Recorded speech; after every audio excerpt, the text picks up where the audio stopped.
Hey guys, and welcome to Little Black Book 91. We're sitting down with Quinton from Ready to Love, season 5. I said season 5, Ready to Love, Dallas. It's going to be an interesting conversation. You know, I know you guys have a lot of questions. I know a lot of the ladies also can't wait to see you on your glory. I've seen comments already about his body, you know, eyes, and stuff like that. So, Captain, you already started trouble on my Tinternet, man. You know, please be careful out there. I seen your IG, bro. You be in the gym too, bro. You just cover it up. Yeah. You know what? I can't show too much, but now you show the muscles. You gonna steal on my people, them. But look, it's good to have you on here. It's good to have you on here, Cap. No worries, Cap. No worries at all, Captain. Listen, audience, make sure you strap up. Okay, pause. But make sure you guys stay locked and so loaded and get ready for an enthralling, engaging conversation. All right. So before we get into any festivities, anything deep, Quinton, first of all, again, thank you for joining us. Number 2, we need to do some human verification just to make sure you're human. You know, because you're a good-looking guy. You could be AI, bro. What you got for me? I just posted a picture of AI, and it was a very good. You see? Picture. I had to go back and look at my high school yearbook to make sure I ain't look like that. But yeah. What you got? What you got for me? All right, I've got a few questions for you, Captain. First question is, are you related to Michael J. White? I just want to ask that question because you know got a resemblance there. I just seen it and I'm like, is there a connection there? Is there a cousin head or something? Third cousins on my mama's side. Yeah. Oh no, are you being real? No. Oh, can I say because the resemblance is looking there? I was like, oh, baby. I've gotten him in the past though, so that's funny. No worries at all. Number 2, your favorite color? Olive and orange. Ooh, those are 2 of my favorite colors. Yeah. Love that. Olive represents peace, and orange is kind of represents like happiness, bright. Like it's those are 2 of my favorites. So those are the color of my my meal prep brand. So yeah, those are my 2 favorites. I love it. Okay, I like it. And exploration too, we love that as well. Deep thinker, we like it. Third question is: if you're on a plane and the plane is about to make a crash landing, and any particular country that you wanted it to land in, what country would you want it to land in, and why? Africa. Definitely Africa. What part of Africa? One, I've never been, and if I'm gonna get dropped off somewhere, it might as well be from the motherland. So I would definitely get dropped off in Africa. Okay. Any specific country in Africa? No specific. What's the what is it? Cape Verdean. Oh, okay. Hey, I'm with it. Beautiful women out there. I ain't never met a Cape Verdean woman that wasn't bad. I hear you on that.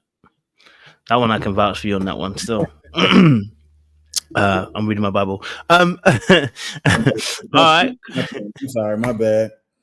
No, don't worry, bro. Don't even worry about that. Final question is cereal or the milk in the bowl first? People put milk in the bowl first? That's not a thing. That's not a thing. People don't put them.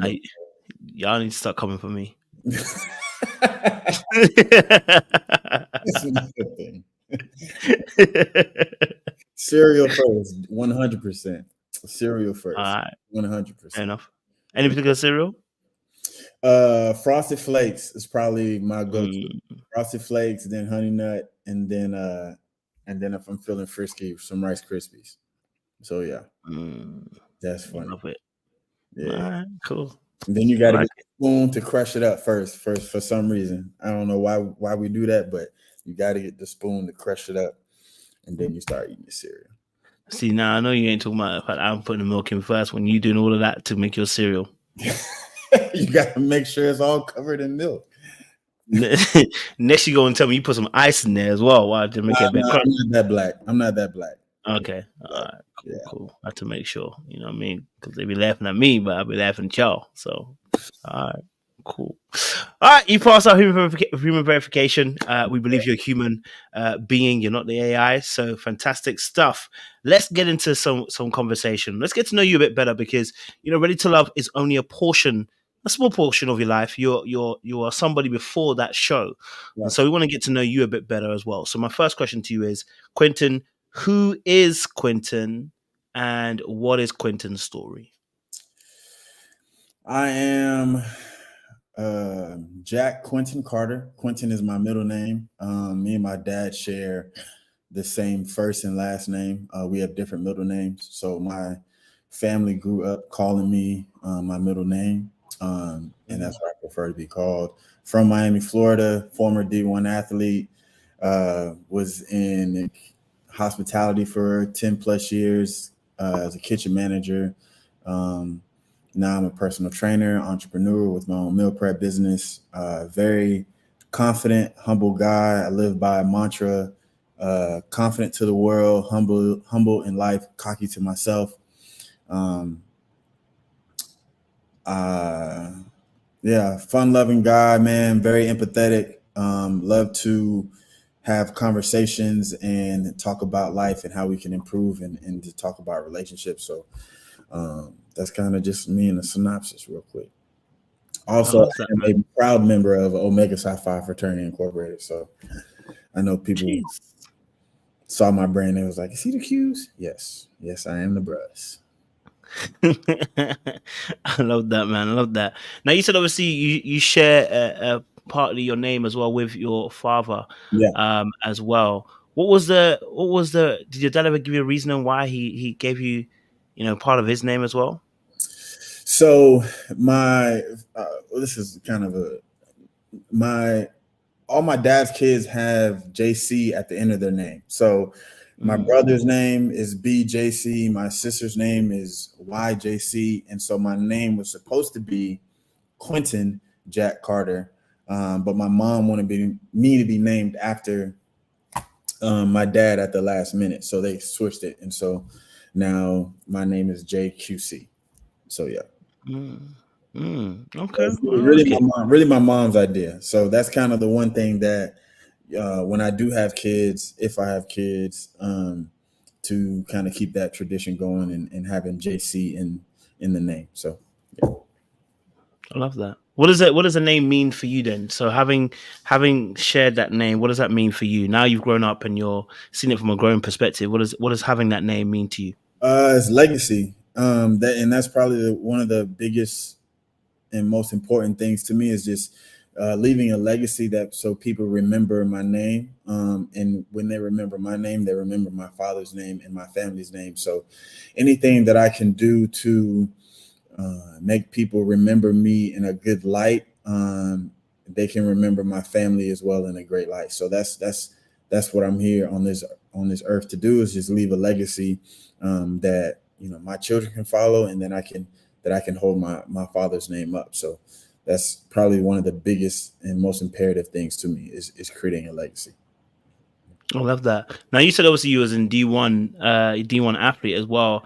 How important did that play in terms of legacy? Because D1 is not no small feat. So well done on that, bro. That's a big accomplishment, bro. I respect that 100%. What did that mean for you, and what did that mean for the legacy that you were trying to leave as well when you achieved that? It meant a lot because I was the first person to graduate from college from my family. So just being able to go to a university and finish out and get my degree was the most imperative thing, and the one thing I wanted to do for my mother and my family. And having my grandparents show up to the graduation and kind of share that accomplishment meant the world. And now I have my nieces. One attends Nova down in Fort Lauderdale. The other one attends FAMU. So to have them being able to see their uncle be able to go to college, graduate, it gives them the more confidence to do so as well. So definitely a proud moment. Definitely a proud moment. I love that. So obviously you growing up, obviously as a youngster, was D1 your vision from a young age, or did you have something else that you had in mind as a dream for you? growing up? It wasn't, man. I didn't start playing football until high school. I was in all type of sports growing up. I did gymnastics from 4 to 12. I did basketball, golf. I was on a golf team. Like I did a bunch of sports, and I didn't start playing football until the summer before high school. And then once I started playing, you know, I definitely wanted to continue playing. I had a cousin that played for the University of Miami, and so I wanted to follow in his footsteps and continue to play. So once I started playing football, it was definitely a dream of mine. But once I got to college, you know, I had always had dreams of opening up my own restaurant, being in the restaurant industry. All of my uncles are cooks and chefs down in Miami, and my grandmother was always that grandmother that sold food out the house. So if anybody is from Miami, they know conch is really, really big in Miami. And so my grandmother probably made some of the best conch fritters in South Miami. And so growing up seeing that, I always wanted to have my own restaurant. And so once I got to college and majored in restaurant management, hospitality, you know, that was my main goal. Sick. Okay. So would you say that your love for cooking, for food, for hospitality was stronger than your love for sports or even love for football at the time? Yeah, 100%. 100%. I feel like I have more passion. My purpose is more geared towards helping people, making people feel good, whether that's through food, whether that's through fitness, whether that's through speaking, anything like that. That gave me more of a joy than playing. Now, granted, I love playing football. It was probably one of the greatest times, 4 years of my life. The friendships that I've made through there are some that I will never relinquish. But definitely the hospitality side, the cooking, and just helping people was definitely more of my purpose than football. Now, was that hard to follow at a young age in terms of that passion? Because, you know, someone might say, you know, for young black men, you know, maybe I know you obviously had great examples ahead of you, but like, you know, like the usual stereotypes that we get labeled as young men is like, if you do sports, you're cool, but if you're doing something like cooking, it's like you're a sissy or like you're sad. You know what I mean? Like they usually get these labels that are really negative in that aspect. Like, how did you ever encounter that? And if you did, how did you overcome those kind of particular stereotypes? So I have never been the cool kid. You sure? I've never been the cool kid. Like I said, I did gymnastics from 4 to 12. So I was always the kid that was like flipping in the middle of lunch.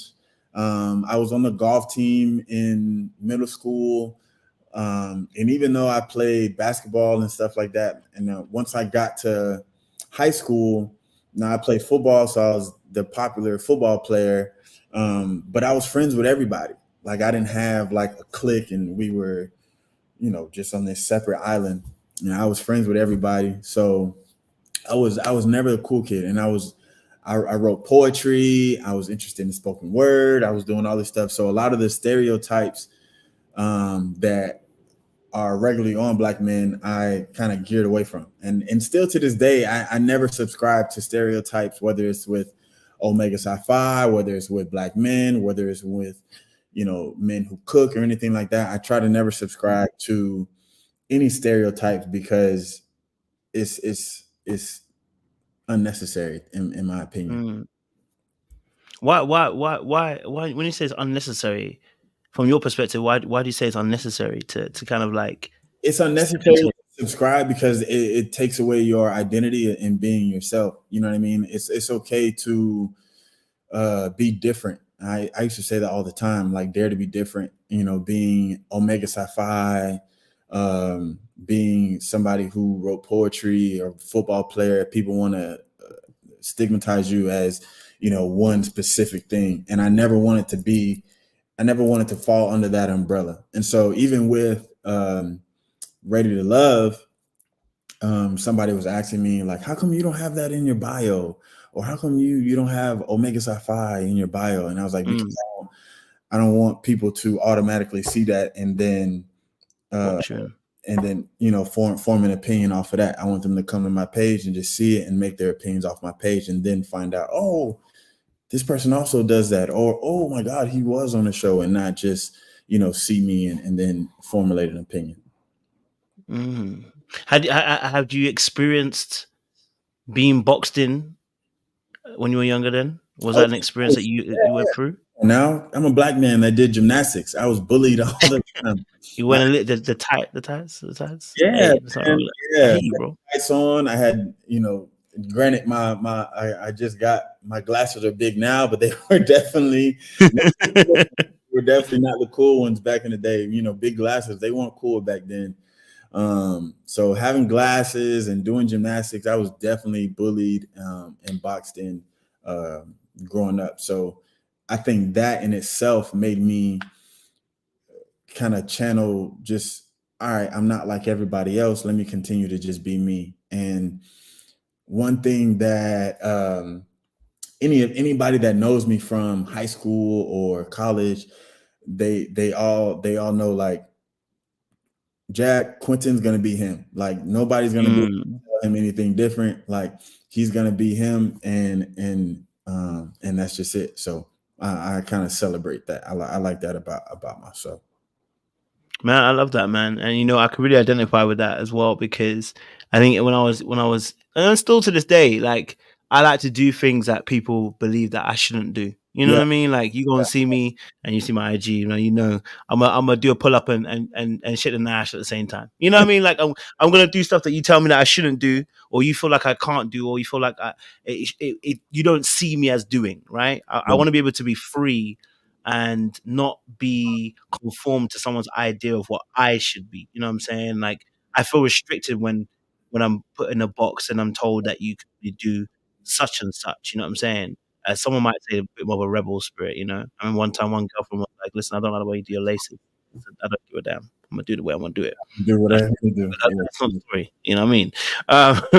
But for you then, when you find those boxes are being put on you and you feel like you're being restricted, where do you think that kind of idea of you having such tenacity and strength to say, I'm rejecting those labels, comes from then? Where does that strength to be different come from? Probably from my mom. And it's being, I think gymnastics kind of was probably the biggest shaper of my life. I'm talking a lot about gymnastics. Hey, gymnastics were killing it, bro. It must have been heavy. When I did gymnastics, my mom always referred to me as and one, and that was when and one was really big. And so being around different ethnicities of kids, it was, it can either go two ways, right? It can either go like, damn, I'm different, and like, I want to be like them, or it's like, damn, I'm different, let me celebrate who I am. And so my mom and everyone else never treated me different or anything like that. And so growing up around all those ethnicities and not feeling different because nobody treated me different, I felt okay to be who I was and not to conform to anybody else. So gymnastics is obviously quite an important part of life, as you've mentioned yourself. Yeah. What discipline did you do in gymnastics then? I did everything from the pommel horse to the floor to the rings to the high bar. I did everything. Fun fact, the guy, his name's JANELLE, he placed bronze in the Olympics 2012. I want to say 2012. I used to beat him all the time. And his coach, who was my coach at the time when I was growing up as well, when they were in the Olympics, I shot them a message on Facebook, and I was like, "Man, y'all lucky I quit. You still be coming in second." And so they're always good. They're always still good people. He was a very hard coach. And if you know anything about gymnastics is about perfection. I argue anybody to this day that gymnastics is the hardest sport ever, because if you don't flex your toe throughout the whole routine, you may get X'd off. Like, you're not going to win. So that was the first part of the discipline where I've learned of just being perfect in the things that you do. So yeah, gymnastics. So obviously, what, like you said, the coach obviously quite hard in terms of the way he approached things.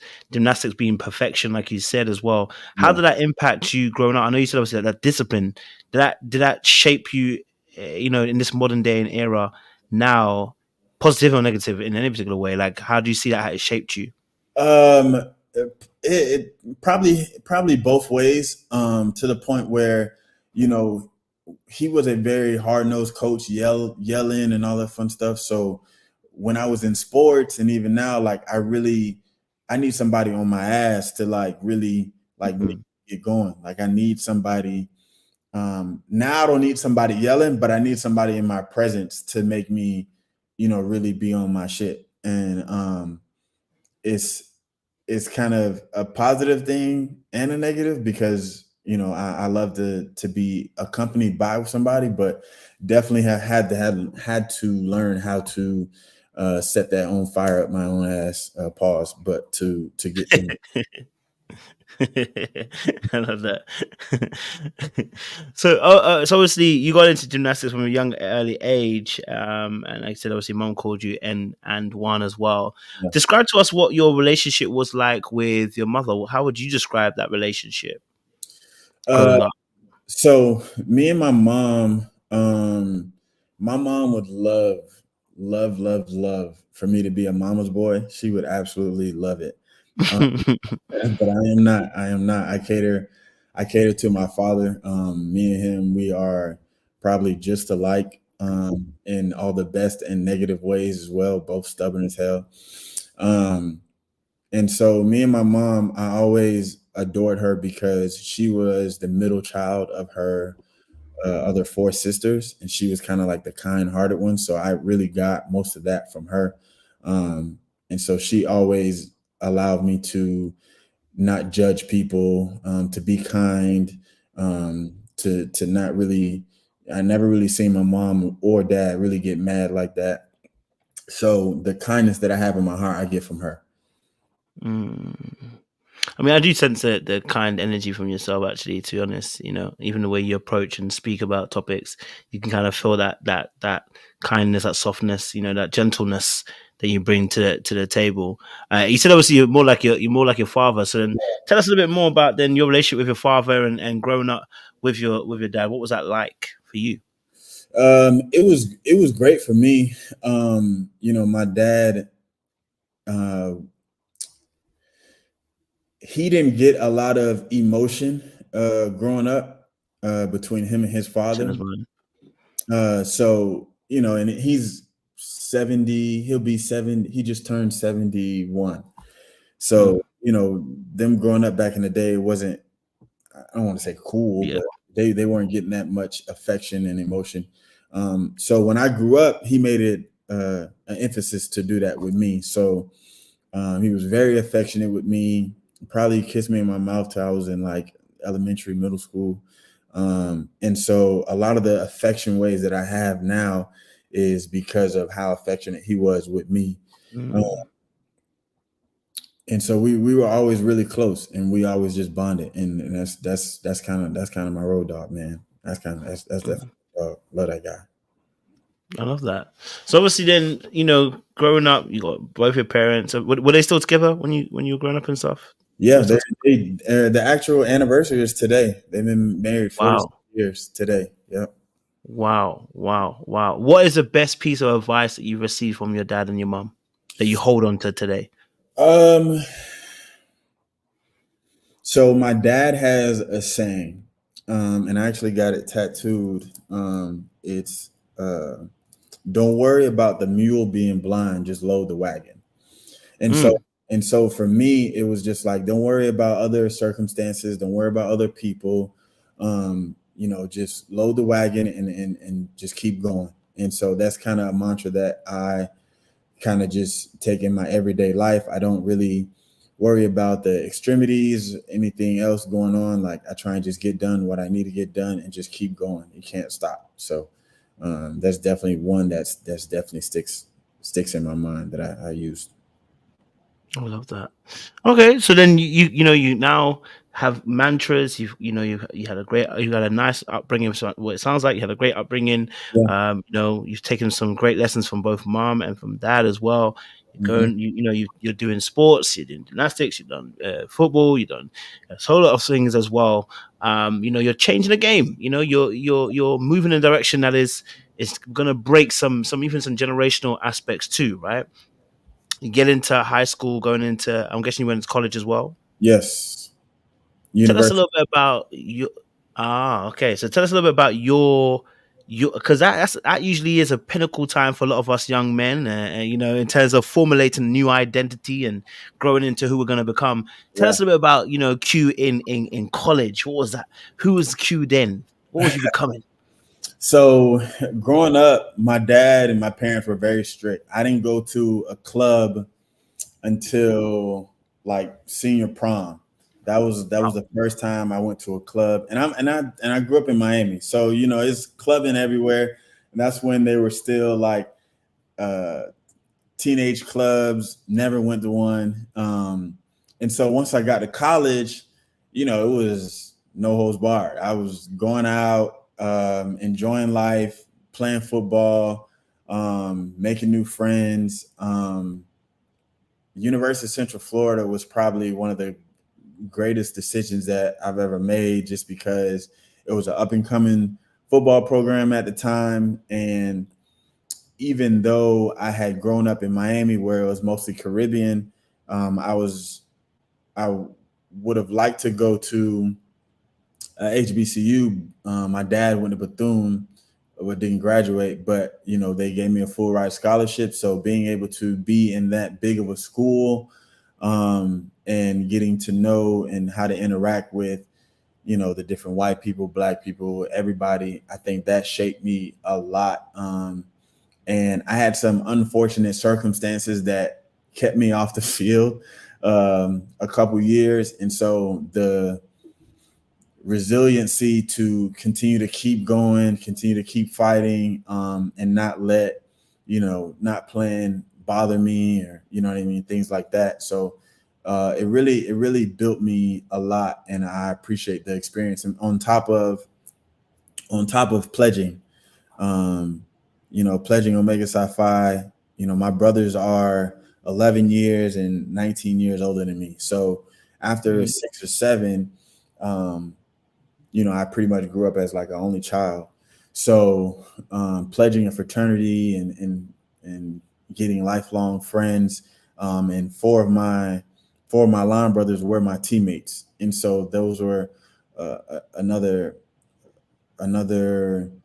uh, etched in stone of a bond that we have between each other. So I love UCF. I'm getting ready to go back to homecoming in a couple of weeks, and I Mhm. really appreciate that experience. And I always tell kids, to experience college, man. If you're gonna go to college, experience it, live on campus. If it's only for a semester, definitely do it, but definitely get all the experiences that you can from college. I know it's becoming kind of obsolete with the entrepreneur vibe, and kids are able to do any and everything, just from their phones.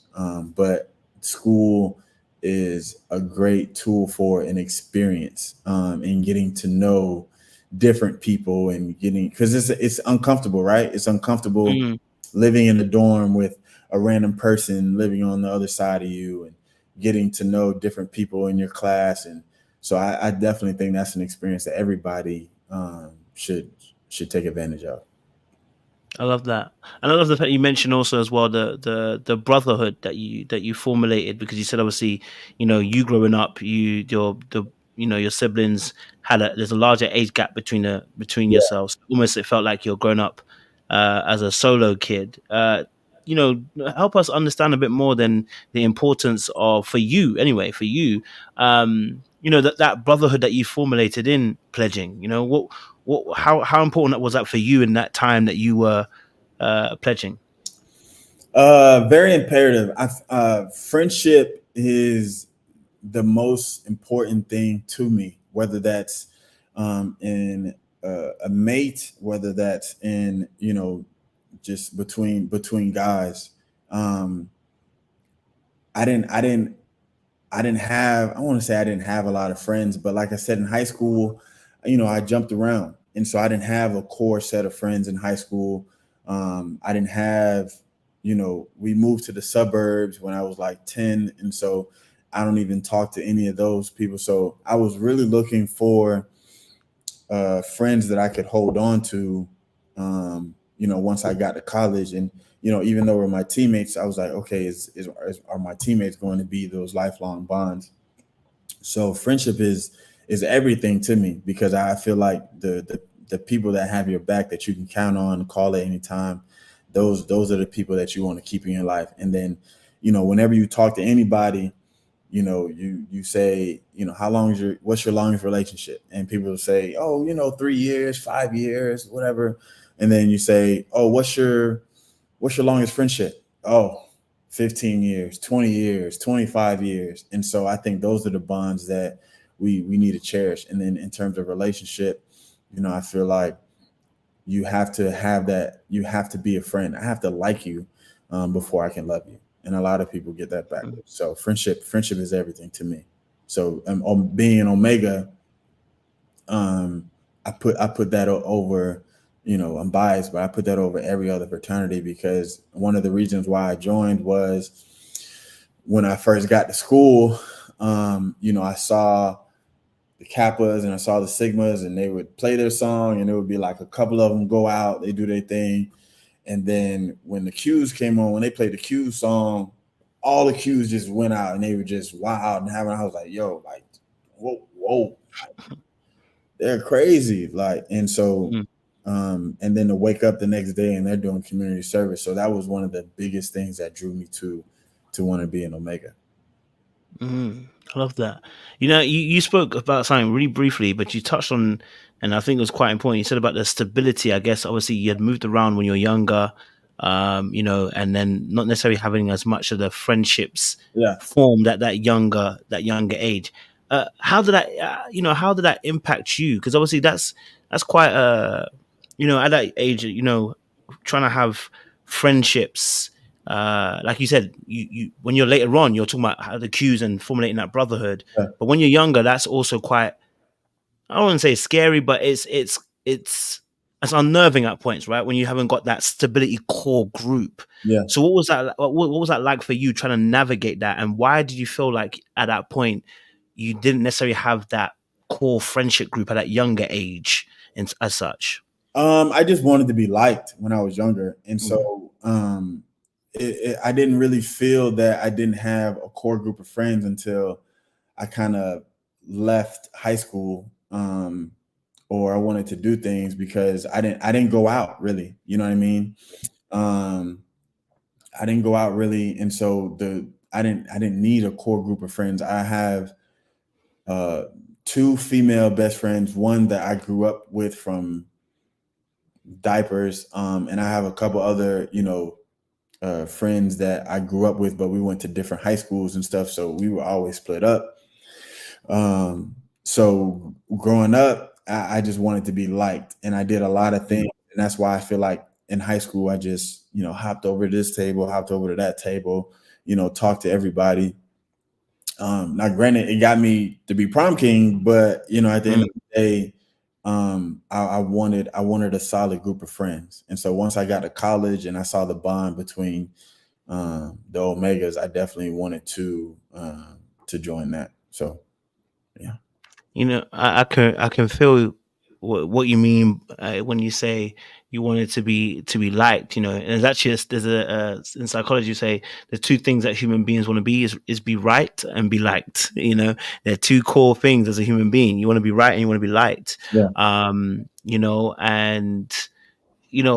it's interesting that you mentioned that. For you, because you mentioned obviously having that strong core, childhood in a sense, and then obviously, like I said, you grew up in a, I guess, more strict environment. Where for you did the I need to be liked come from then? Because I can identify, I'm a bit of a people pleaser, so I understand. I think for me, mine probably came because my dad is a bit more harder on me, and less emotional, but he praised when you did something. So you kind of learn to do stuff and get the praise that way. So for you, where do you feel like that liking, then wanting to be liked, was coming from? Where that motivation to want to be liked was coming from? It came from me not from my brothers being away. So it like when my brothers weren't home, you know, it was like, damn, like I want my brothers, you know what I mean? And so it was like, if I can't have my brothers, like I want somebody else to like me. And even growing up, like elementary, middle school, like I didn't have a girlfriend until I want to say like, I think I had a girlfriend for like a couple of weeks in middle school, but like to me, the girls didn't like me, or I didn't like, they didn't like me until I got to high school. And even then, I didn't really know that they liked me because I wasn't really pulling nobody, I guess. I didn't have no game or nothing like that. So I just wanted to be liked. And I didn't really have any confidence. I knew who I was, but I didn't have any confidence in who I was because I wasn't with the cool. I wasn't a cool kid, quote unquote, you know. So being liked by the cool kids and also being liked by everybody else was kind of satisfactory for me. But I really had to find my confidence once I got to college. I had to really find it once I got there. How did you end up finding that confidence then for you, you know? Clicked. Man, I can say I probably didn't really truly find my confidence, being fully confident in myself until 2016, like not even that long ago. That's real. 2016, 2017. Because in college, you know, being not playing how much I wanted to, and you know, not getting, you know, having a girlfriend for a second, breaking up, like I didn't have everything that I wanted, and I was that was subsequent to me not either looking my best or being my best. And it wasn't until, you know, I got to, you know, the job that I wanted, and I started really looking at myself in the mirror and being like, yo, you look good, bro. So, and that wasn't 2016, like right before I went to Texas, was I really found my confidence and didn't doubt it at all. So yeah. You know, it's mad, yeah, because like what you're explaining, bro, I'm really like, as I'm hearing, I'm like, yeah, bro, that's I feel him, bro, I feel him, because bro, like even for myself, like, and I'll be real with you as well, bro, like my confidence didn't come until maybe 2018. You know what I mean? Because when I finally found what I was called to do, that's when I found confidence in who I actually was. Yeah. I had some confidence, but I wouldn't say I was necessarily fully confident in who I actually was. You know what I mean? So, you know, I know that phase where you're trying to find your place in the world and trying to really attain as to who you actually are. Some of us are a bit more late bloomers, you know what I mean? You don't grow up in a Christian home, you know, and you know, I was a fat kid. So I was a fat kid when I was younger. Okay. You know, before I did the gym and everything like that, you know what I'm saying? So, and like you, bro, the girls didn't like me either, bro. I was the funny African friend. Yeah. Okay. Yeah. So they friends on me real quick, you know? So, I've been friends on so many times, man. Bro, it be hurting. I know tactics now. I know what the friends looks like before I even get there. You know what I mean? Right. Whoa. Let's go. Yeah. Yeah. So okay. So you can identify that as well. So you know the ladies then. Okay. So let's talk about it, the ladies. You know, because you know you're a very handsome guy. You know what I'm saying? You know you're well built. You know what I'm saying? The sisters look in the chat. Listen, they keep saying how handsome you are, sir. You know what I mean? You're stealing all my subscribers. You said you said obviously in terms of like even identifying, even being in the friend zone like myself, right? What was your kind of early experiences with the ladies then? So for you, what was your kind of experiences with the ladies when you were first, you know, growing up and stuff? So, like I said, I didn't really start dating. Once I got to college, um, I dated this woman. I don't want to put her name out there, but I dated this woman. She was very beautiful. She was 2 years older than me, and to me, she was like one of the most prettiest girls that was on campus. Come Um, on. and for me to get her, I was hella surprised. But we dated, and it took me a while to get over her. And after that, it was dating. I didn't know what I was doing. I had no idea Mm. what I was doing. I just knew I was somewhat attractive. I was on the football team, so they kind of wanted me, and I started to know what I was doing. So just kind of like rode that train.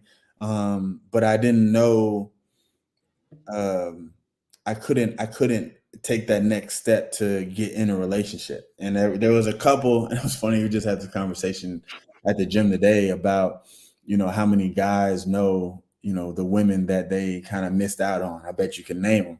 And I definitely can name the couple of women that I should have really been serious about, but was just in a fun phase and never really took it seriously. So I think once I got to, and then I want to say I didn't like any of them enough, but no woman kind of required anything more out of me. And even though I loved even though I loved being in a relationship and I loved, having a woman by my side, there was no requirement for it to hop in a relationship, so I didn't.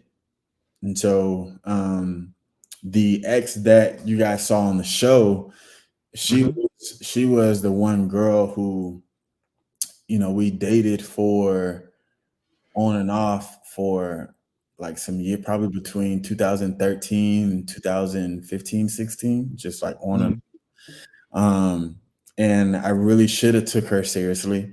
But I didn't. And so it's funny that I, see comments and people are like, oh man, he said he didn't want to commit to his ex. So why does he want a relationship now? And I was like, that was like 2016. That was old me. That was a long time ago. But then after that, I always sought after women, but a lot of the women that I sought after, either I couldn't get, or once I got them, it wasn't what I thought it was. And so I didn't want it. And so, with guys, like we can see something and be like, oh my God, I want her. And then we get her and it's like, are you serious? Yeah, no, I can't. So it was a lot of that. And it was not and like I said, I didn't find my confidence till 2016, 17. And then at that point, I got into a relationship that kind of ruined my confidence. Took you all the way out. Yeah, ruined my confidence. So then it was a point of trying to heal from that and trying to regain my confidence and really be intentional about how I want to move in the relationship that I want to embark on. No, you said some things here, things that are intriguing, because I guess obviously when everybody sees you now, everyone goes, I can't believe he's gone through that. You know what I mean? Like, because oftentimes we see the end product, or we see the end of the story, not necessarily the beginning or the middle.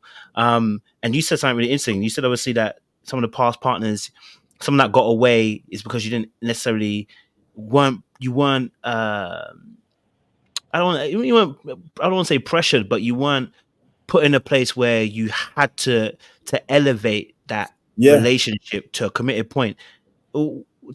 Make us understand a bit more in terms of that mindset, because So what I tell I have a lot of female friends, and what I tell a lot of them is a man is only going to do what you require him to do. So if I once had a girl tell me, I texted her and I was like, yo, let's go out Friday. And she was like, I don't go out with guys who don't call me and ask me out. And I said, hey, what you doing Friday? Let's go out here. You know what I mean? Like I made that phone call. And so no woman kind of required that out of me. And so I didn't make it happen. And I feel like unless a man is ready, he'll make that requirement. He'll do that on his own. But if he's not ready and you don't require that out of him, he's not going to do that. At least a confident man will, you know what I mean? Like a confident who know who he is. But going through that process of dating between 2013 and 2016 before my ex, it was really just like I was having fun and dating, and yeah, it wasn't anything serious.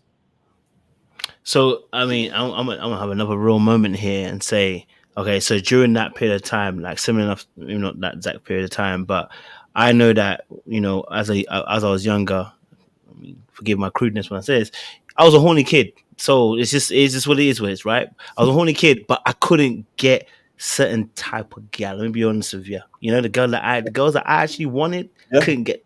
Yeah, so I had to work with what I had. Yeah. What you got? We gotta readjust. You know what I'm saying? You gotta work with what you got. You know what I mean? You have to go to those girls later on. But one of the things that, because obviously,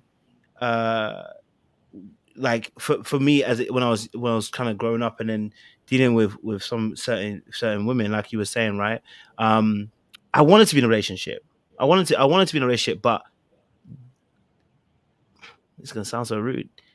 The girls that the girls that were necessarily asking me, I thought I was better than them. And it is what it is, right? So I wasn't. So if they did ask, or if they even hinted at it, I wasn't gonna bite it because I didn't want it. Yeah. You know what I mean? Like I at that point, I probably was. That's part of it too, right? Like if we want to get in relationships, you know what I'm saying? I'm gonna get in it.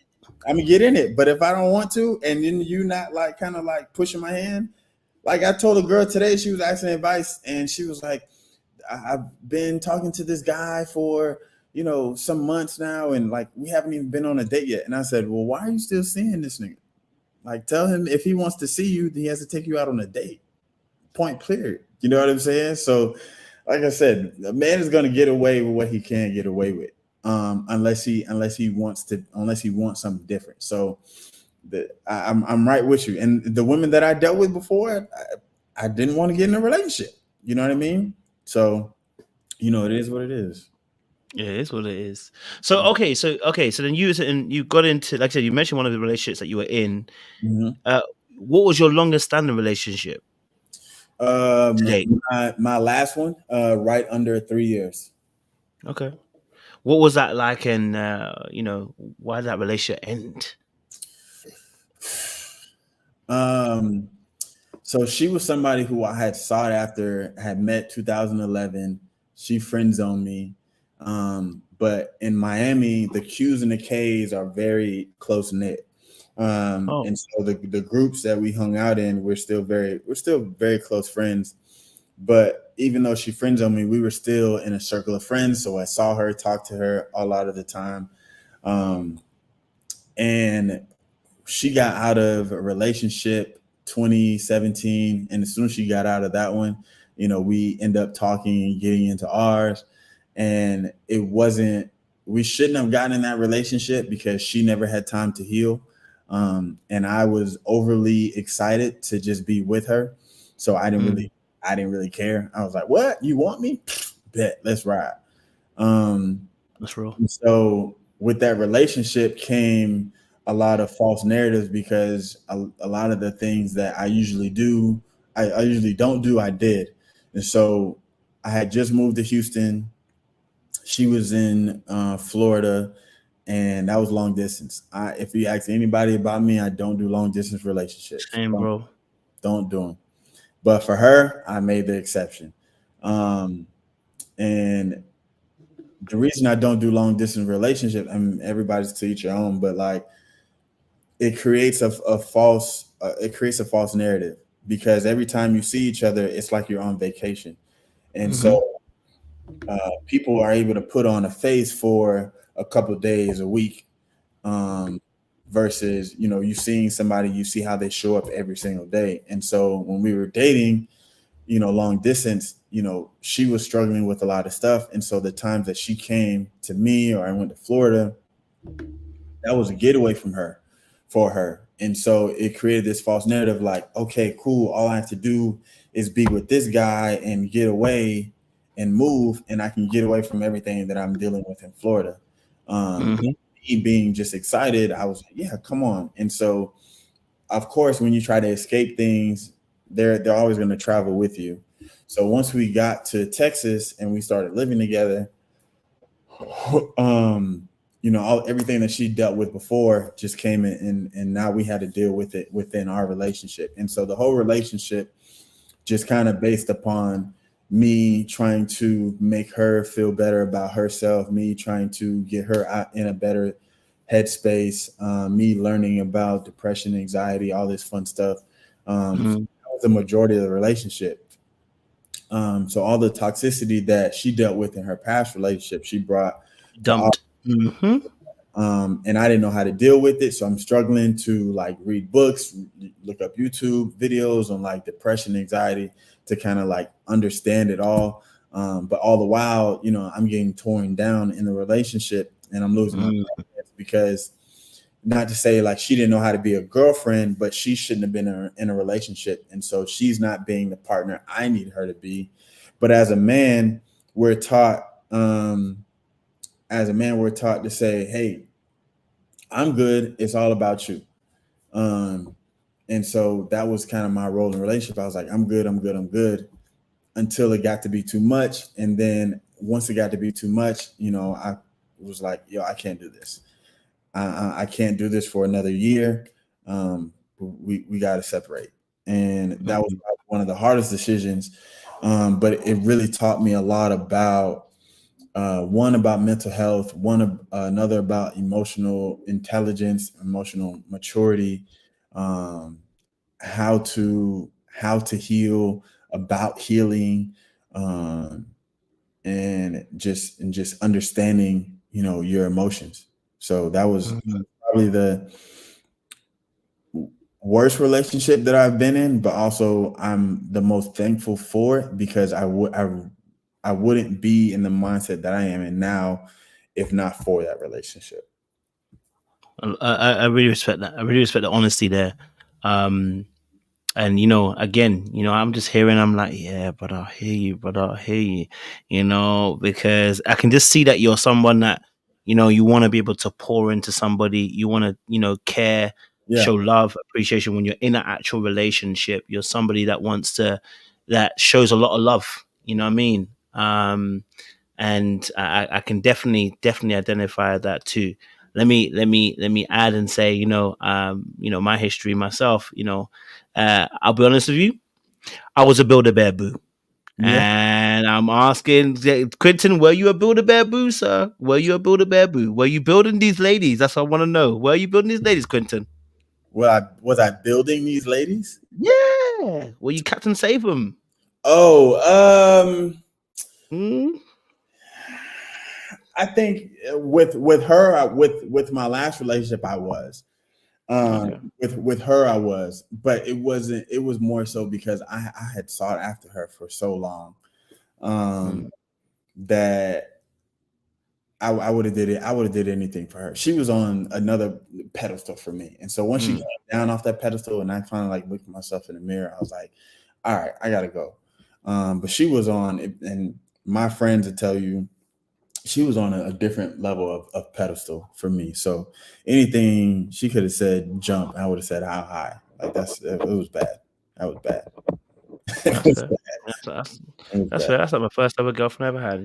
She had that same pedestal because when I first moved to the place I was in, that is the one that I wanted, and I actually ended up getting. You know what I mean? So and I did put her on a pedestal, and actually I got used. I don't want to say used because that sounds so bad, but there were certain things that now I would never do. Right? I had poorer boundaries and poorer standards at that point in time.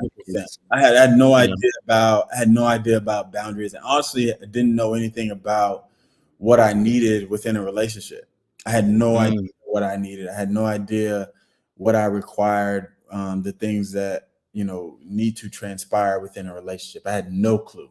So I needed that relationship to show me the things that I need, and I didn't get them.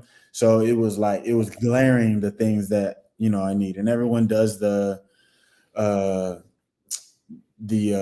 is it? The 5 languages of love. Yeah. But, if you don't apply those things, and as a man, if you're secure enough, you're gonna give, and I was in a giving mood. But now within a relationship, I need to get back too. Like, as much as I give, I need that get back too, or else it ain't gonna work. So she definitely took my mindset of a woman being on a pedestal and not allowing them to stay on that pedestal. So if I would see a beautiful woman, a woman having their stuff together or anything like that, like it was more so like, okay, you're great, but like, do we connect? And so with my ex, even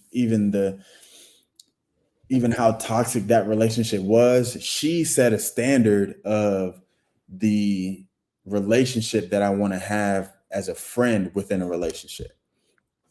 And so I was able to take that and be like, all right, like, all of this was bad. I learned all of this from the relationship, but like, the friendship that we had was on another level. And that's something that I still need. And so I was able to really look back at the relationship and really look at the things that served me, the things that didn't serve me, the things that I need within my next relationship, and the things that I'm able to take from that relationship and say, okay, I still need that. And the friendship aspect has always been big to me, but I never had it within a relationship. And so me getting it with my ex, it was something that I was like, okay, I know this is something that I have kind of solidified that I definitely need within a friend. Because even as much as a relationship guy that I am, I never want to feel, I don't want to feel like I'm in a relationship. Like, I want to feel like I'm just with my person, and we just hanging out, we having a good time. You know what I'm saying? With my ex, we were able to go out and, have only one person with us, or go out with another couple, but it never felt like, oh my God, you guys are like such a couple, like a couple of things. It was like, oh, y'all hanging out, like, y'all go together. I'm like, yeah, this, you know what I mean? It was that type of bond. So that was one of the things that I definitely took away from my last relationship that I knew I needed. Who was the person that you tattooed on your finger? That was her. Oh, she took you all the way out, bro. I hear it. What made you get this tattoo? Quinton? I told you, man. She was everything to me, man. She must have been super bad. I was ready. I was ready to. I may be young, but I'm ready. She was it for me. Like, and I don't want to say like that as a bad thing, but like, if she didn't struggle, if I had given her the time to heal from her past relationship, and then we embarked on a relationship, we might have could have made it, but she was everything for me. And like I said, the bond that we had, when it's good, it's good. You know what I mean? But when it's bad, it's horrible. And so she had like 5 tattoos that were like small. It was like a star, a moon, a sun, a heart, a cross, like in different places. And so she had the heart. She had the heart on her ring finger. And I was like, well, why do you have the heart? And she said, whenever I get married, I'm gonna have it colored in. I'm gonna get it colored in. I was like, oh, okay, bet. And so I don't know if y'all remember Hurricane Harvey. Was that 2017? She had came to Houston to see me, and we ended up having to drive to Dallas to get her a flight out back to Florida. And so when we were on the way to Dallas, I just pulled into a random tattoo shop, and then I ended up getting a tattoo as a surprise for her. Because I was like, well, if you're getting this when you get married and you're gonna get it colored in, I'm gonna be the one to marry you. So let's get it. Yeah, I definitely got to get this covered up though.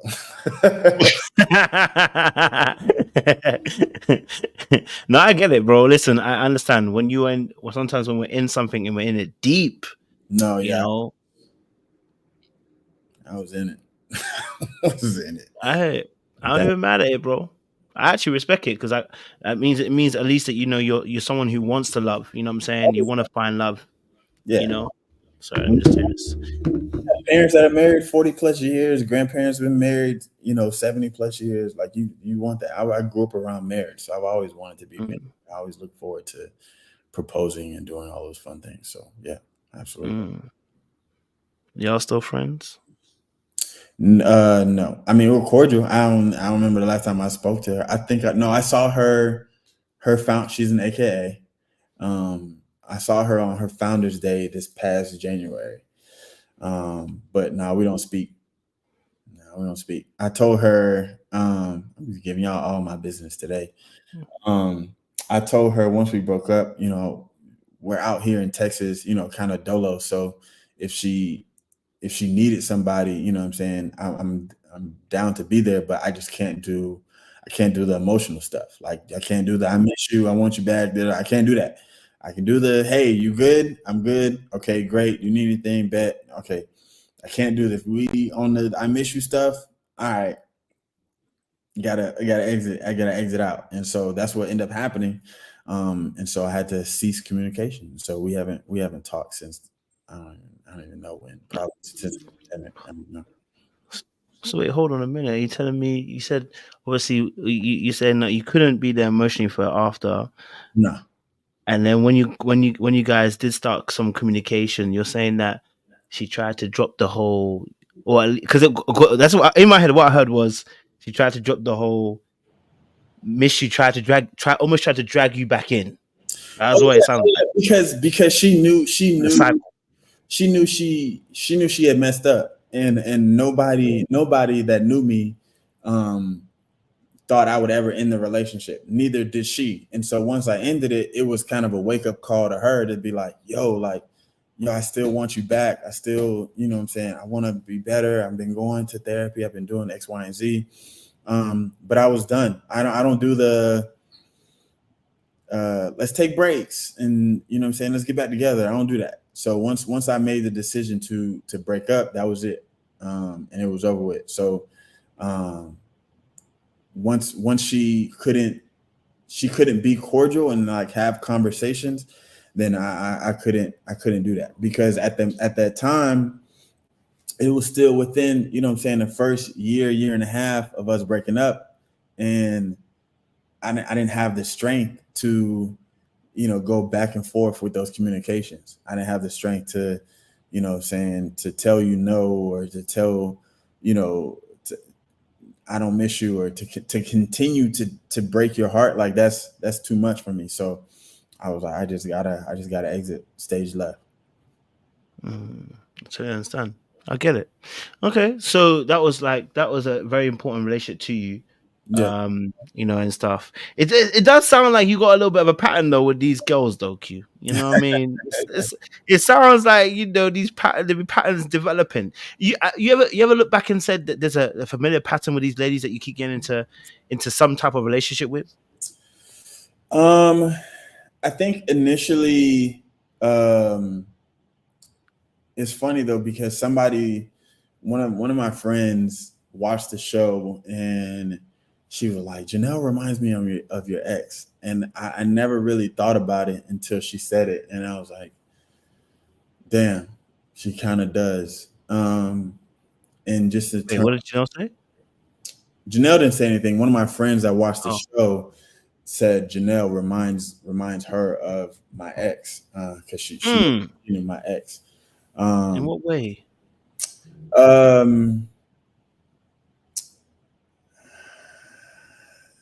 I think I know what way it is. My ex was very, how do I say this? My ex was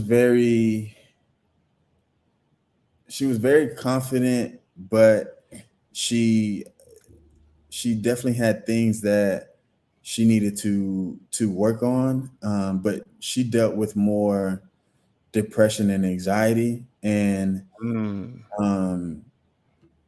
Janelle doesn't, or not that I've we've talked about, but Janelle doesn't deal with that. But the kind of mannerisms and the interaction that we had between me and Janelle was very, very similar to what she saw between me and my ex. And so it can be good and bad, but it definitely opened my eyes to the connection that I had with Janelle. But I knew Janelle was somebody who I was regularly attracted to based upon the that we had. She was definitely something similar that I had encountered before. So it made it a lot easier to talk to her and to explore that connection. So yeah. Quinton, you like bad bees. That's your problem. Quinton, you like the bad bees. That is what your problem is, Quinton. You like those bad girls? Yeah. And I can identify, right? I can identify because, and these guys who follow me on this YouTube, I will tell you every season of Ready to Love, I say it every time, the girls that I find the most attractive are the ones that move mad. The ones that got a little bit of toxicity, a little bit of madness in them, I find them super attractive, right? But I won't date them now because I'm now I've gone through some things and I've dealt with that, and you know, I've kind of grown because I had to, because of bad experiences, like you said, you know, being injured emotionally by those types of women, right? Having to grow from those experiences. I can't choose them, but I'm still aware of there's something in me that still gets drawn to them. I like the likes of Janelle. I like the likes of Jessica. I like the likes of Zadia and the Camille's and everything from previous seasons. I like the girls that, you know, got a little bit of spice in them. Yeah, that got that, you know, that can do something dangerous.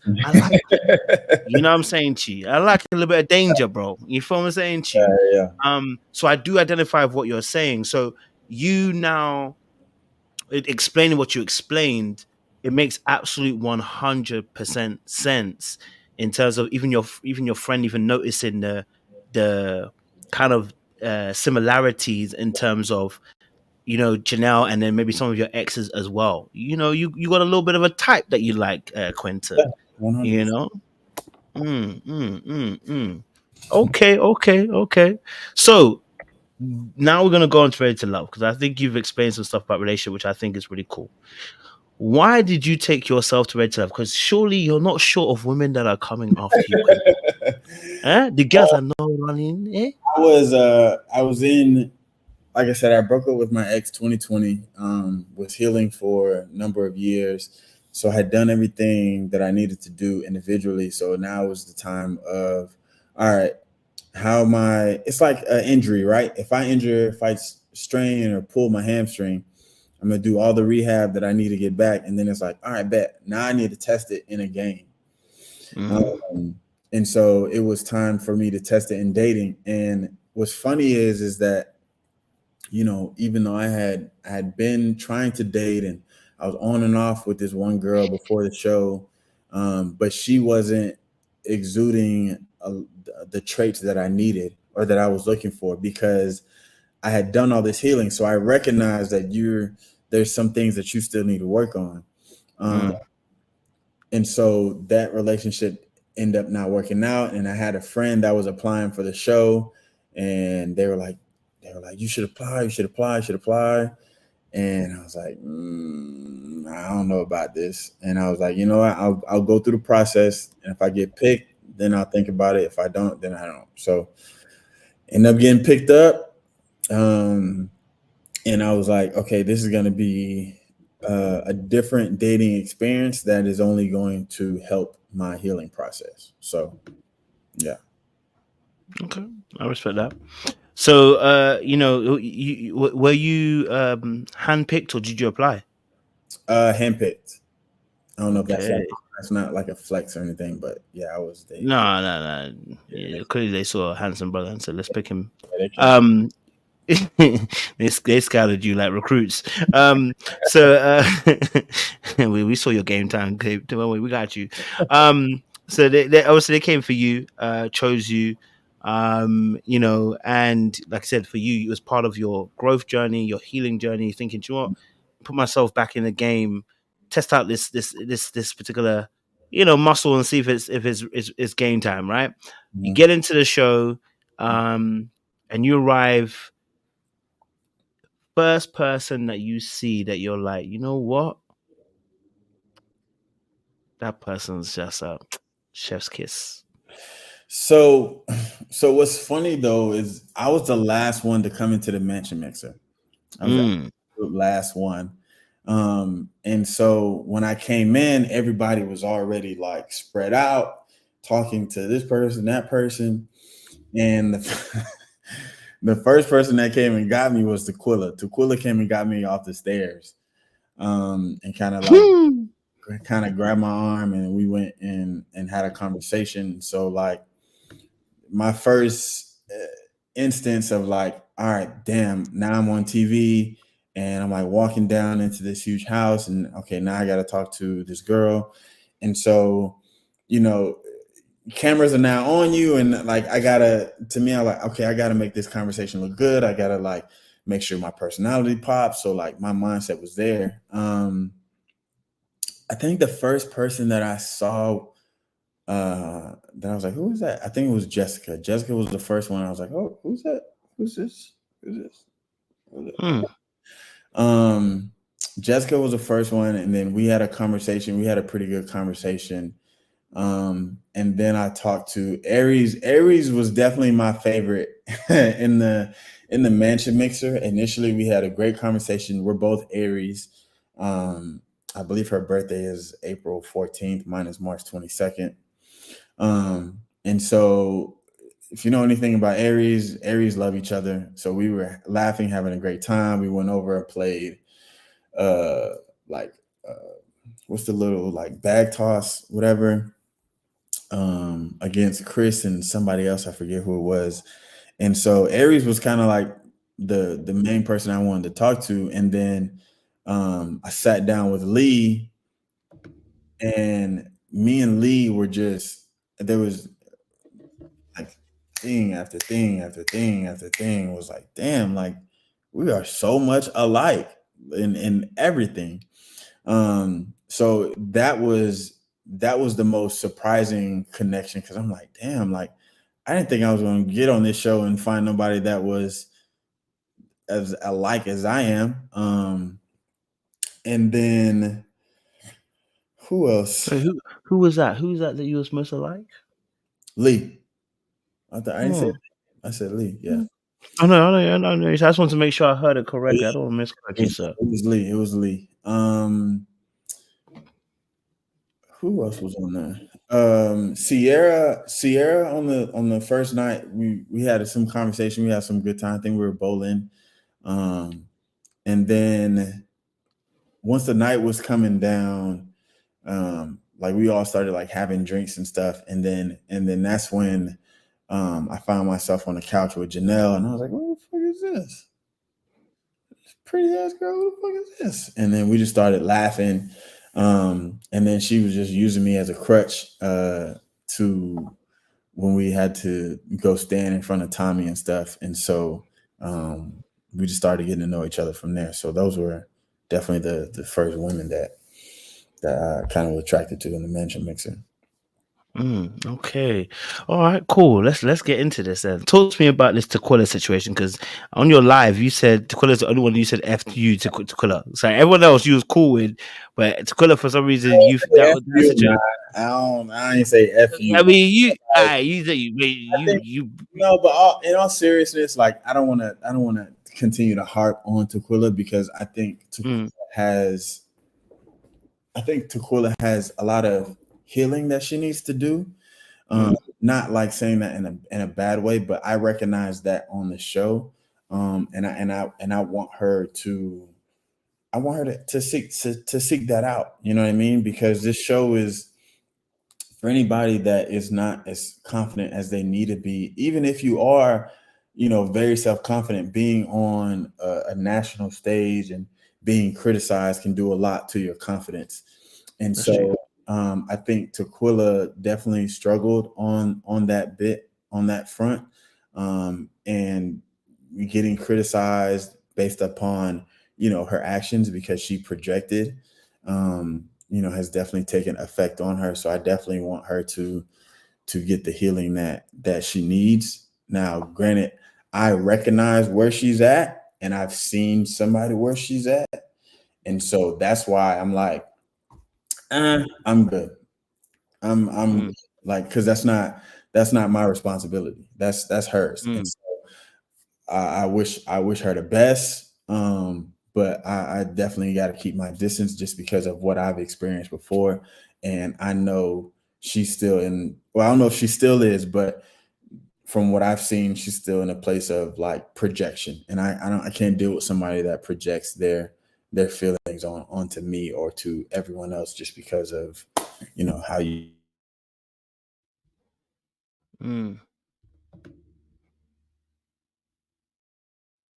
what happened to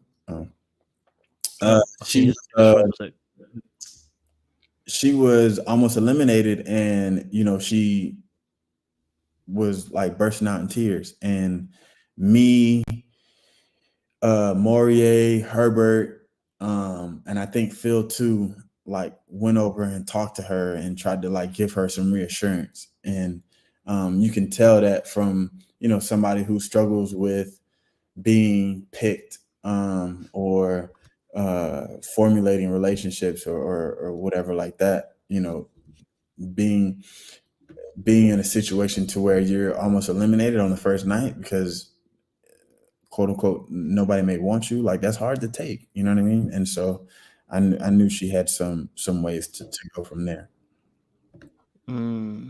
So what for you then was the frustration then? Because I get now you're giving an empathetic idea of where she needs to heal, and you can see that she definitely needs support.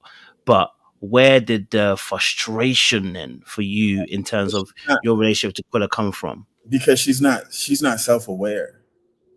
Okay. She's not self-aware, and if she is, she hasn't displayed it. At least I haven't seen. But then again, like I'm not in her inner circle. I don't see her. I don't talk to her. But from what I've seen on the show and in the reunion, there's no self-awareness of it. You know what I mean? And until you become self-aware of the things that you do, like I'm just gonna have to separate myself from that, because the things that she said behind closed. What did she say to you? Just like the things that she said, you know what I'm saying, about Phil. You know what I mean? Like why was that need to be said, about Phil? Like, how is Phil immature? Why is that was never a connection. And so it was kind of strange on why she had so much, animosity towards him. And so, and on the date that we had where the elimination was, she was saying stuff about Marier, and I was like, that's unnecessary.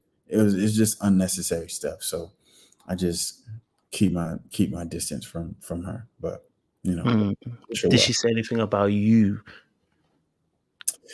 In the reunion, she was saying unnecessary stuff, and I kind of was like, what's the point? And kind of clapped back a little bit, and she was like, the stuff that, she was like, oh, something you sassy or some shit like that, something like that. And I was like, what the fuck? So yeah, I don't subscribe to her.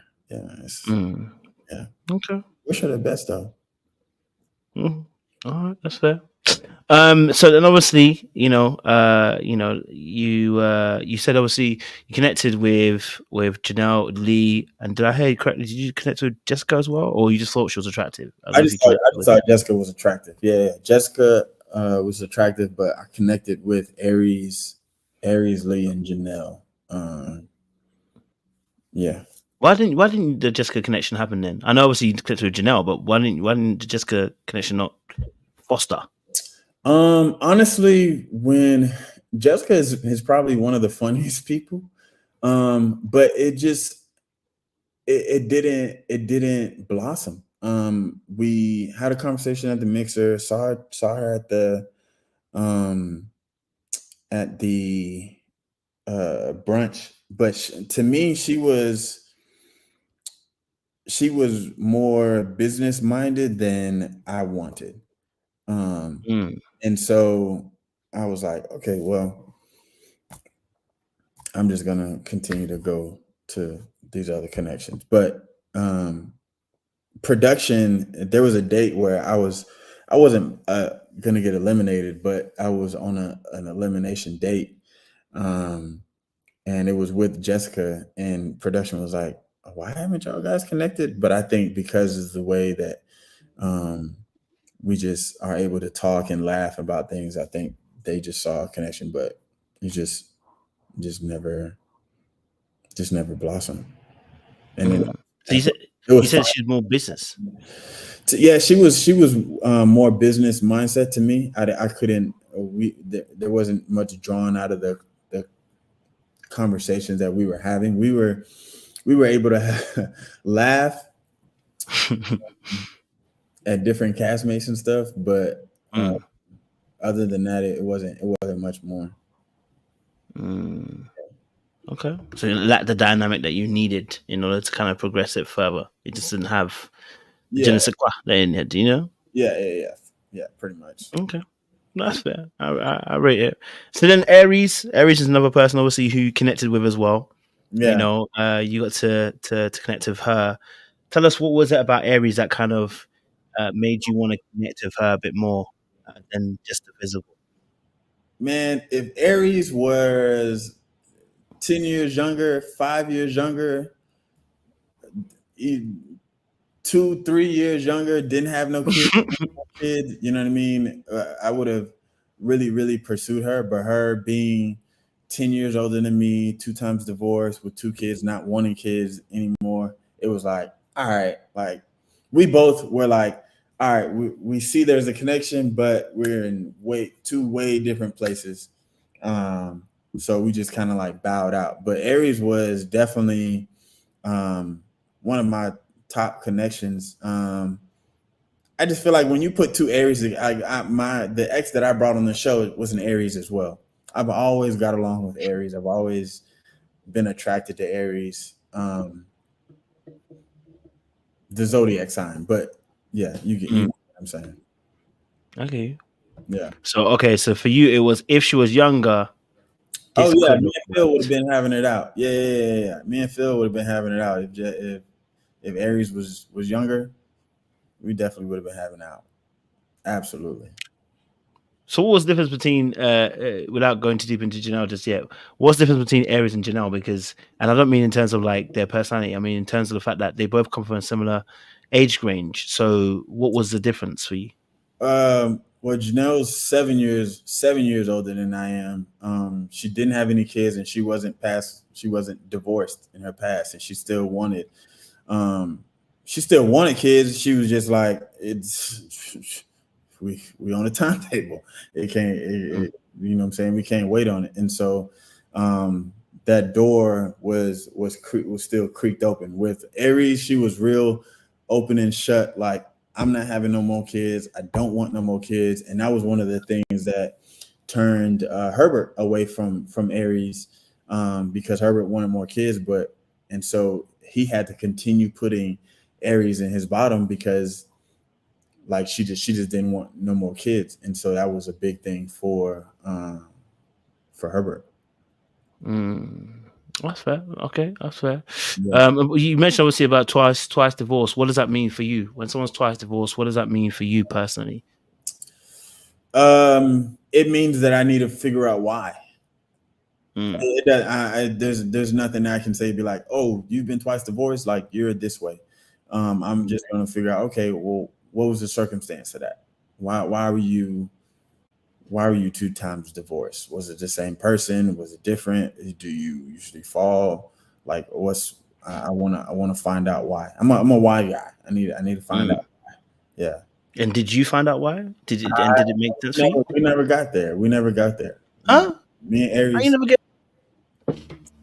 We never got there. We had one date, and that was a group date at the house with Jessica, Chris, Sierra, Herbert, and then I didn't see Aries. I only saw Aries at the next time I saw her was at the hoedown, and that's when her and Phil started hanging out. So we didn't have those conversations, and then we literally, I think after the house, we literally bowed out and was like, yeah, this is fun, but like we can just explore other options. And so we stopped talking as much on the phone. But it is what it is. Aries is very cool people. She's one of my favorites on the cast. So yeah, we just never got to that conversation. Okay, so we didn't get to. Okay, that's fair. I mean, I understand things happen. Dates don't get done. As well. Let me just say as well, we are not the halfway mark, past that halfway mark, but you are the first of castmate on this season that we've broached 1,000 people watching the live. So, clearly people are interested in Q. They're interested in your story. So shout out to you. You're the first one on this season to broach that. So much appreciation to you as well. Obviously then you had two other connections. That was Janelle, and that was obviously Lee. Now at points there was interlocking, there was interchanging, there was competition, there was a lot of stuff that was happening. Now I want to go back to your original statement that you made. You said when you first started talking to Lee, there was this connection. You guys were so alike. Quinton. You were so alike. So tell me, what do you mean that you guys were so alike? Because I honestly, the first episode they edited, yeah, I was like, oh, these two are gonna go. They're gonna make it. I said, this is the black love we've been waiting for. It looked like you two were, and even she was even overcoming the fact that you're personal trainer. She doesn't do personal trainers and stuff like that. And I was like, oh my god, this is gonna be amazing. This is gonna be the black love we've been waiting for. Jale, talk to me. That you guys started getting to know each other. What was that like in the beginning? What was that like? Tell me what was like for you in the beginning getting to know Lee. It was beautiful, to be honest. I think the first date, because that was the first date that I actually went on. I think on the whole show, and it was great. Like we were matching. The restaurant was beautiful. We had a great conversation. And it was really good getting to know her. She was something new that I hadn't experienced before. And like I said, she was somebody who I wasn't expecting to have as much in common as I did. And so it was refreshing to meet somebody like that. And I had never dated a personal trainer either. So,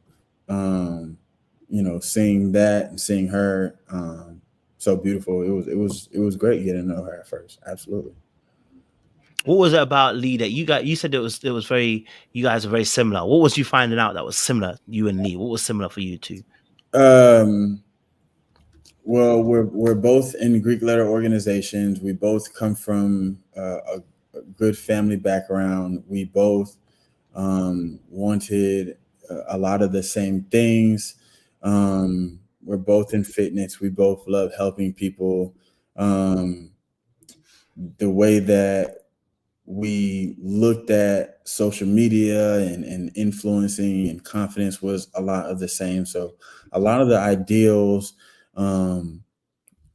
were alike, and a lot of how we were and what we wanted was definitely alike. So just on that front, everything was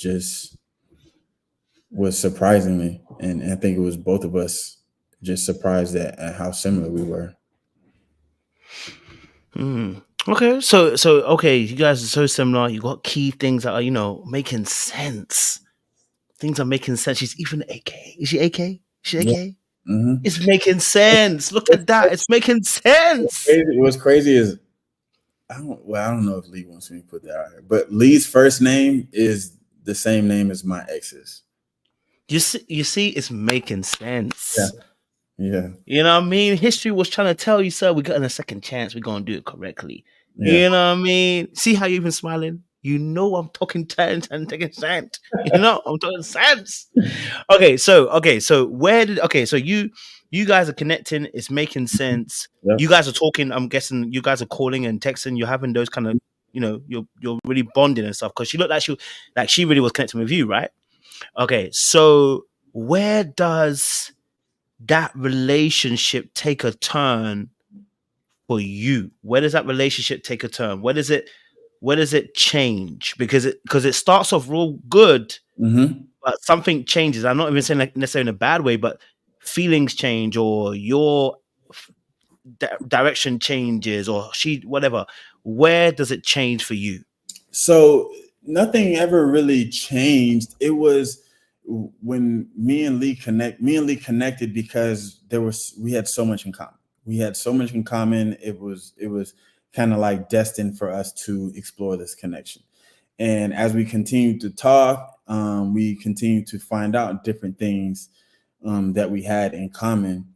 But the question that we both had for each other was, are we just similar, or are we like really compatible?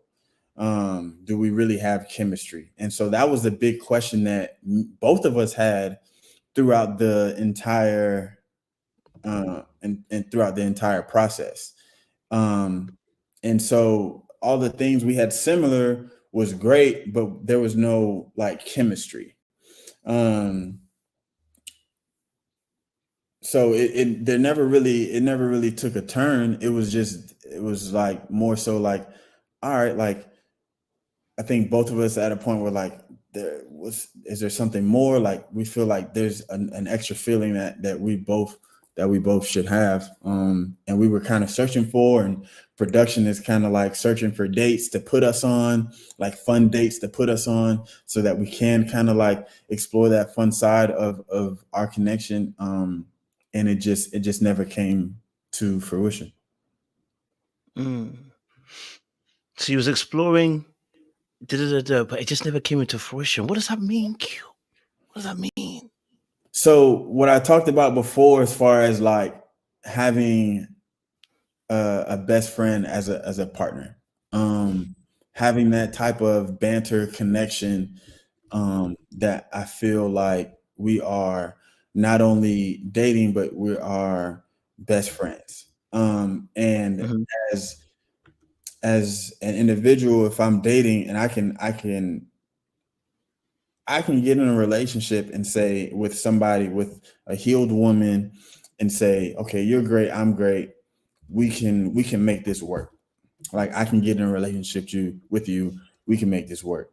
Now, am I gonna like really enjoy it, or we're just gonna be in a relationship? And so with Lee, we didn't have that kind of like funny banter, like best friend. We just didn't. And I wish we would have, if I can say that, like I wish we would have had that type of banter. But we didn't. And like I said, production was like trying to get us to go like go-karting, and we went to like this like fun house that was not fun at all. And that's why we did like the batting cage at the end, because they were just trying to find stuff for us to do, but it just wasn't there. And so I was able to recognize, she's an amazing woman. But there wasn't enough chemistry there to kind of take it to the next level. And if I could take all the similarities that I had with Lee and the chemistry that I had with Janelle, I'd be in heaven. You know what I mean?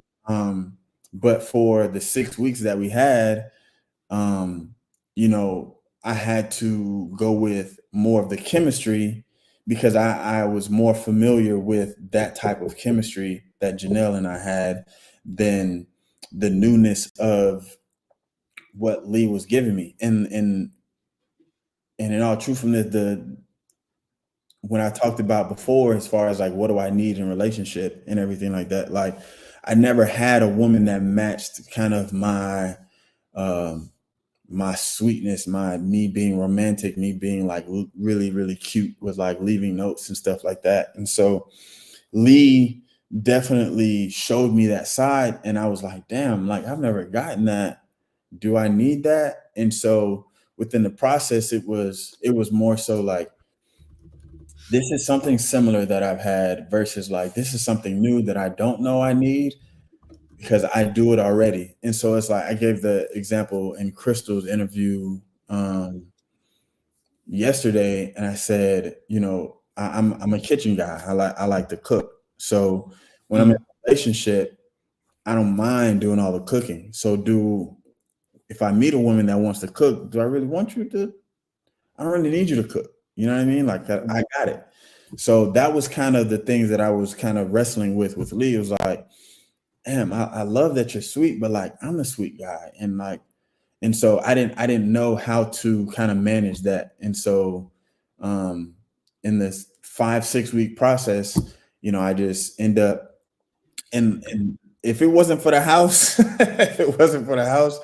I would have probably had a harder decision. But I think at the house, you know, I was more comfortable leaning towards Janelle in that connection, and so that's kind of where it kind of just went in separate ways. I get that. I get that. Um, you know, I think, and you know, I get what you're saying. I'm not even gonna lie to you. I actually get what you're saying because like chemistry is such an important thing when it comes to a relationship, right? Because that initial those little sparks, you know what I mean? And it's not an indictment on Lee. It's not an indictment at all. I don't think you've never made it like that at all, which is why I really understand what you're saying.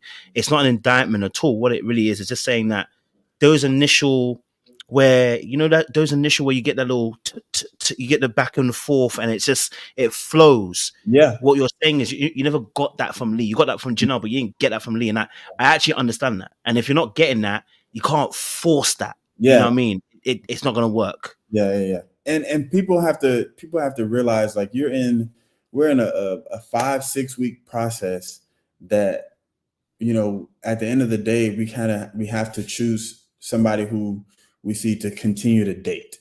You know what I mean? And at that point in time, you know, it was I wanted to go with what was more familiar to me. Now, going into the house, you know, it was me, Marie, Phil, and Chris. You know, us riding and taking the truck into the house, all of us had our connections that we wanted to solidify and explore. Mine was Janelle, Phil was Aries, Marie was Jessica, and Lee was Chris's. Chris had made it well known that he wanted to you know, take Lee, and that was his connection. And so I was like, all right. And now in my mind, I knew Lee didn't really want Chris like that, but you know, teach his own. You know, I knew Chris was a great dude, so I was like, well, let him go embark on that. So going into the house, I was very nervous. I was very uncomfortable, but hearing that Chris wanted to explore that connection with Lee, once we got into the house and we kind of like made our rounds and settled in, you know, and you know, I was around Janelle, and I was fully comfortable, and I didn't worry about Lee because I knew Chris was going to explore that connection. Okay. No, I get that. I get that. So you know, you said something interesting. You said when you had Lee, and it was a confessional, so it probably was done at a different time. When Lee and Kat, Lee and Janelle, when they had their little, I guess, sit down with you, you kind of said obviously that you wanted Lee to fight for you. I want you to explain what that comment meant from your perspective. So, what is that to box for you? Eh? So if y'all remember, right? If y'all remember, when Kat came in, and Lee they were at the little brunch before our hold down, Lee was like, "Oh, as long as you don't talk to my man, we good." And and so that was something playful that we did have. And so when we were, when I was in the interview and they were asking me questions and they were like, "Well, how did you feel about Lee like being quiet? And how did you feel about this?" And I'm like, "Saying she right here, like you're supposed to fight for your man." Just like I wasn't saying like I'm like we go together, but it was clear that she was one of my top connections and I was her top connection. So that's what I meant by that, because if I'm sitting next to like I was sitting next to Herbert and with Janelle and her friend, to me, that's at the end of the day, we're in a competition. We don't want to see it as a competition, but we're all fighting for connections. I want to look my best in front of Herbert. I want to look best to Janelle, especially in front of Herbert, you know what I mean, versus by myself. And so that was kind of my way of thinking, like, hey, you're sitting next to, one of my other top connections. I want you to be your best because, what I'm saying, we have a great connection. I want you to show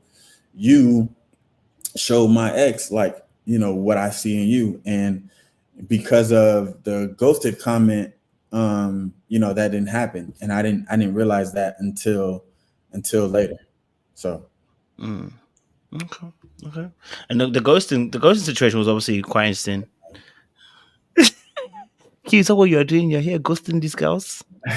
No, man. I just misspoke, man. I misspoke. I didn't ghost Lee. You gotta realize too, man, like everybody isn't going to, you're gonna misquote, you're gonna misspeak, like you're in cameras for the first time, like you're just saying stuff. But I didn't ghost Lee, but the conversations that I had with Lee and Janelle, I would mostly talk to Lee through text, and then I would mostly talk to Janelle on the phone. And so there was one morning where I just wasn't myself. I was in my head a lot, and it was the same. I believe it was the same day, but Lee kind of like felt something was off with me, and it was immaculate that she even was able to pick up on that. But to me, it was kind of just me not being myself and disappearing. It wasn't no days. I didn't like ghost Lee. Lee wasn't texting me and I wasn't answering. It wasn't nothing like that. But it was just a lapse in the text message that usually flow within that day. I don't know. It might have been an hour, 2 hours, something. I don't know what it was, but I didn't ghost Lee. I just wasn't myself, and the frequent of text wasn't as much as it was, previously. I didn't ghost Lee. I definitely misspoke, and I'm definitely apologize to her. We've already hashed that out. But I definitely understood on how that presented to her, and how it made her seem, in front of Janelle and in front of my ex. And so I definitely apologized like months ago. Like we had the conversation immediately. And that was one thing that I've also appreciated with Lee, is that we've always been able to have conversations about any and everything. There was really nothing ever like off-putting about the conversations we were able to have. But I mean, it's two grown-ups, so we were able to talk. Yeah. So okay, so just to help me understand this, so you wanted Lee to fight for you, but were you fighting for Lee? Yeah, I was fighting for Lee. How was you fighting for Lee? Quinton, let me know how you were fighting for her. If y'all don't realize, they showed me and Lee's first date, and then they didn't show any other date between me and Lee until I think the batting cages. That was all they showed. But we went on dates. We went on. We had a gym date where I brought her flowers. We created a little handshake. Like, we calling each other twin. She got me a birthday card for my birthday. Like there was like me and Lee's connection was very, very strong up until the house. Like there was no fluctuation of the connection with me and Lee. We were both going strong. Granted, I did this with Lee and Janelle, but we definitely went outside of filming. We weren't supposed to, but we definitely went out on a date outside of filming as well. So I think the production, I didn't understand production in that way, and not showing more of me and Lee. But because I would talk about her in the men's lounge, and I think it was one men's lounge they showed where I was like, I feel like me and Lee go together. And I know people were like, well, how do you go together? And we ain't even seen them together, but we were definitely seeing each other. We were definitely going on dates. We were definitely talking. They didn't show it for some reason. That's on production. So at what point did let me save that question. Let me save that question. It's almost bedtime. You gotta come with the questions, man. Let me say that question. You said because obviously I watched the lives that you were doing. Mm-hmm. So I think this is where I'm a little bit confused. Mm-hmm. I want you to help me clear it up. Mm-hmm. I watched 2 of your lives, and where you've spoken about Lee and your connection with Lee. Mm-hmm. I think the first one that you did with Janelle, that particular live, you were kind of explaining your connection with Lee, and you were kind of insinuating, if not actually said, that actually your connection with Lee was dwindling way before that house situation. Like you didn't have much of a connection anymore.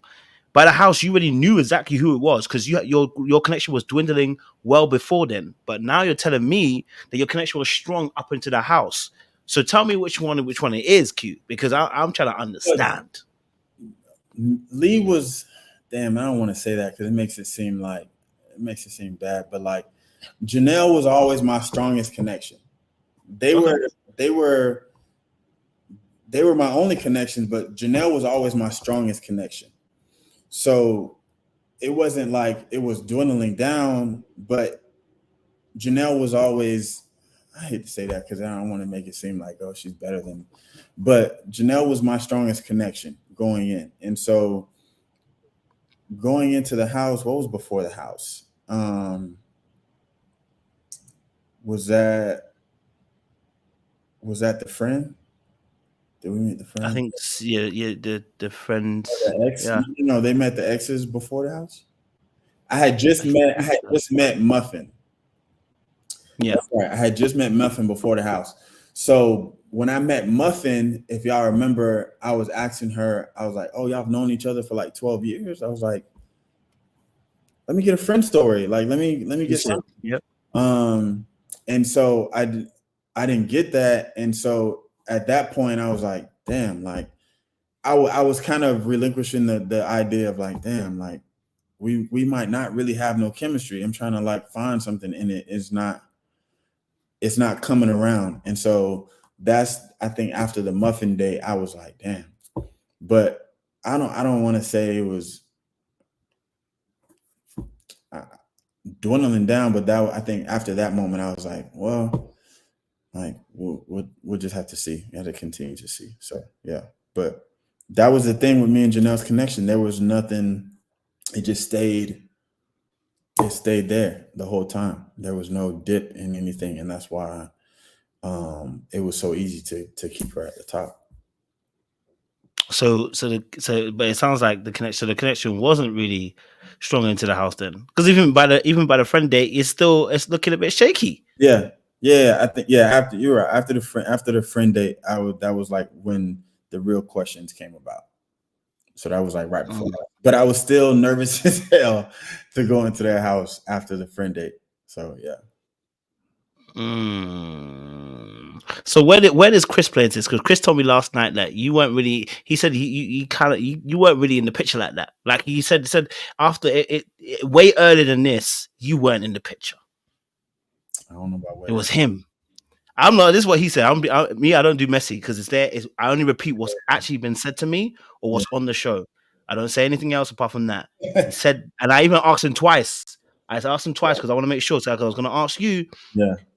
When did you see Chris enter the fray? Because Chris was letting us know that from early. You was not even involved really like that. You had been left by the wayside. You know.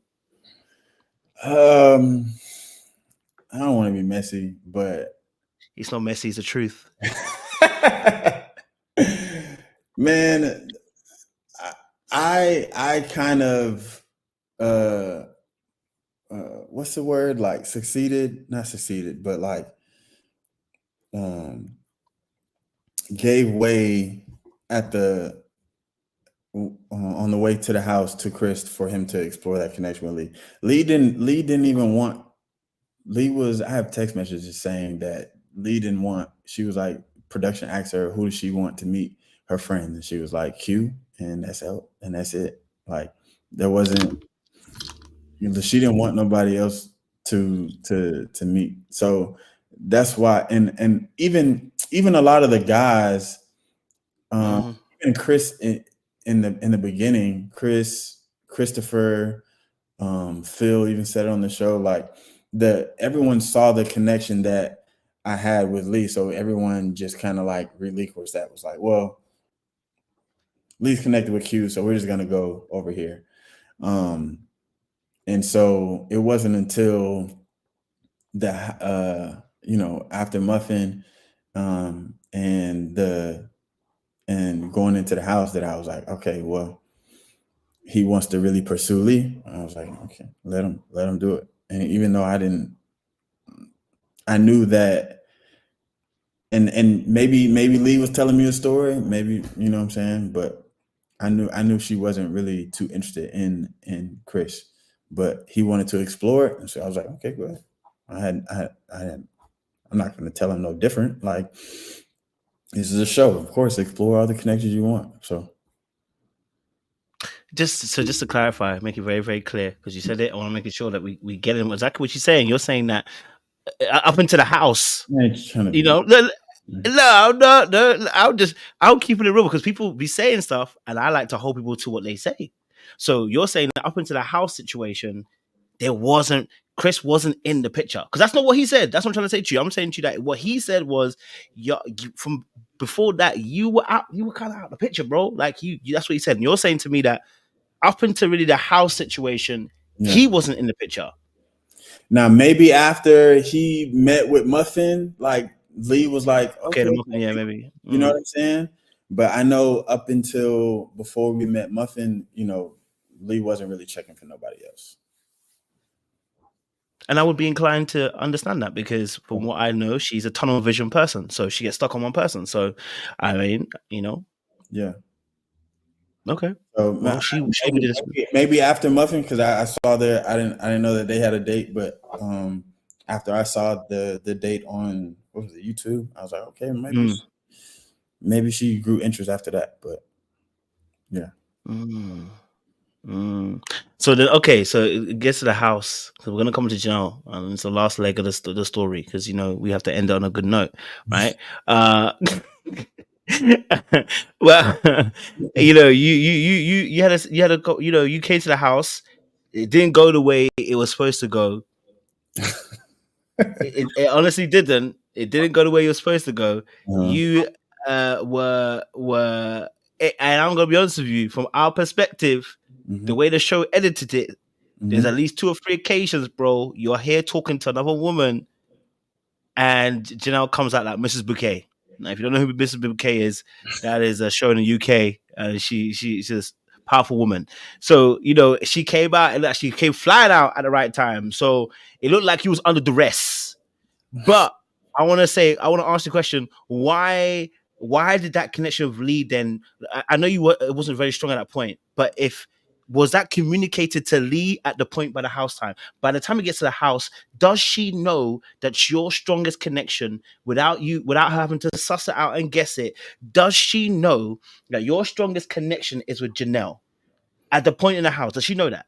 Janelle and Lee both knew who and how strong my connections were. I never shied away from telling Janelle that. I never shied away from telling Lee that. Lee knew about Janelle. Janelle knew about Lee. And even when we had the date with Janelle and her friend, her friend was like, who else are you connecting with? And I was like, Lee. And I was very upfront about it. I didn't. And Herbert kind of got in trouble because he was trying to like beat around the bush. But I mean, I had been upfront because I hadn't been connecting with anybody else. It was 2 women. So there was no point in trying to beat around the bush with it. So going into the house, they very much knew about each other. They knew they were the only 2 that were that I was connecting with. So they definitely 100% knew about each other. Okay. And Lee knew verbally. Yeah. Mm-hmm. Verbally. So you said it to her and let her know that Janelle was the one that by the time it got to the house, that's what you're telling me. Lee knew Janelle was my top connection. She knew they were both like my top 2 connections. I was very, very, very vocal about that. Now I didn't say to Lee, hey, when we get in this house, I'm finna go hang with Janelle. I didn't say that. But So what happened? What do you mean? Did you spend all your why did it seem like you spent all your time with Janelle? Huh? How did she harangue you into that space? Huh? Just whipped you up like that. It's funny though, because most of the men had banter, jokingly about the different connections that we had. Even at the hoedown, you see Janelle and Herbert on the hammock, and I'm like, hold on now, y'all a little close now. And it was in a joking manner. Now, granted, if you ask Janelle, she thought she was joking around with Kat at the grill, but apparently it wasn't. But there was never an instance that I didn't feel comfortable talking to the other women. I know it's blasphemy for me to not be interested in the other women. I wasn't, and I never want to say that as a slight, like to make it seem like the other women weren't amazing. I just wasn't that interested. So I never pursued Kat. Like it's not like I got Kat's number and I would text her and talk to her offline, but then like we would get in front of cameras and I wouldn't talk to her. Like I didn't talk to her at all. I still to this day don't have Kat's number. That's fair. I don't have the only women that I actually talked to was Lee, Aries, and Janelle. Those are the only 3 women that I had conversations with throughout the entire show. I should have been eliminated a long time ago because I was only talking to 2 women for the majority of the show. And so I wasn't I didn't talk to anyone to try and form friendships with any of the women. I didn't. I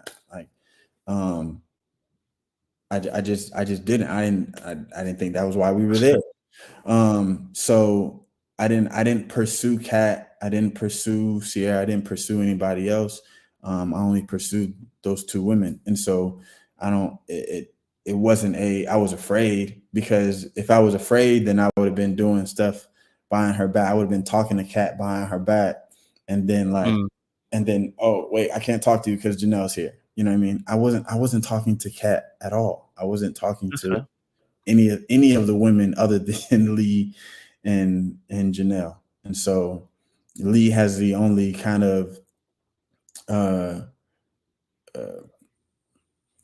way of saying like, damn, like we really didn't talk at all. You know what I'm saying? In the house.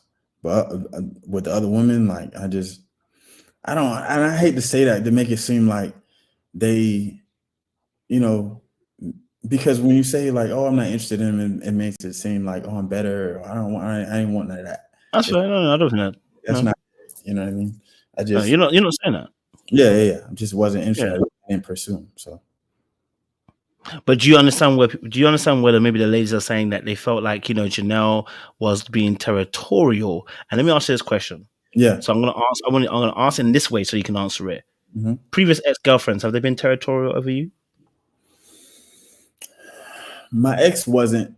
No, she wasn't. She wasn't territorial, but she was insecure. But that was due to her own mental kind of capacity. That was something that kind of like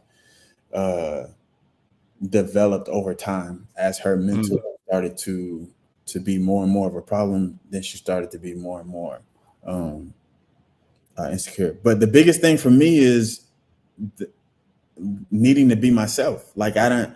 If I can't be myself, then I'm not finna be around you. If I feel like I gotta be something that I'm not, if I feel like I gotta abide to certain rules, or I can't like really be myself, I'm not finna do that. That's why I got out of my last relationship. So I'm not.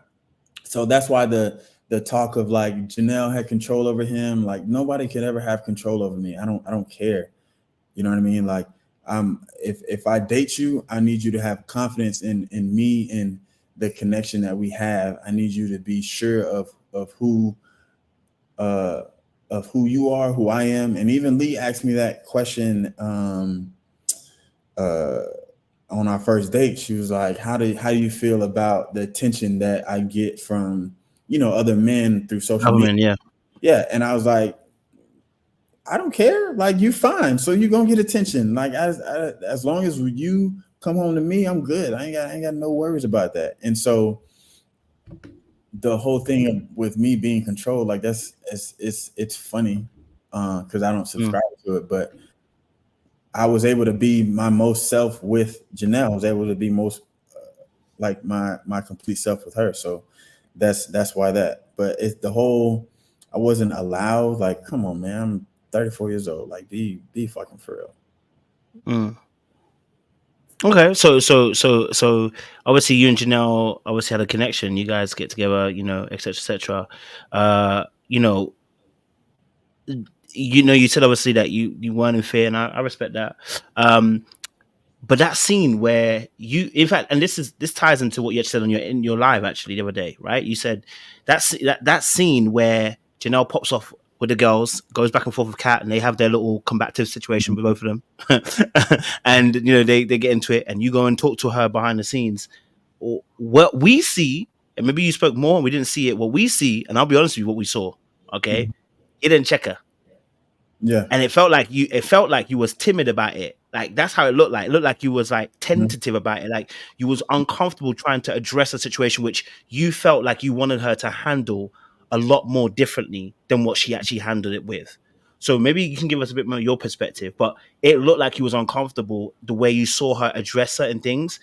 You didn't want her to address it in that particular way. So when you go to the room and you go to address her, and when she basically shuts it down by saying, I'm going to do, that's what she basically said in the end. Yeah, she didn't say that way, but she basically said, I'm going to do.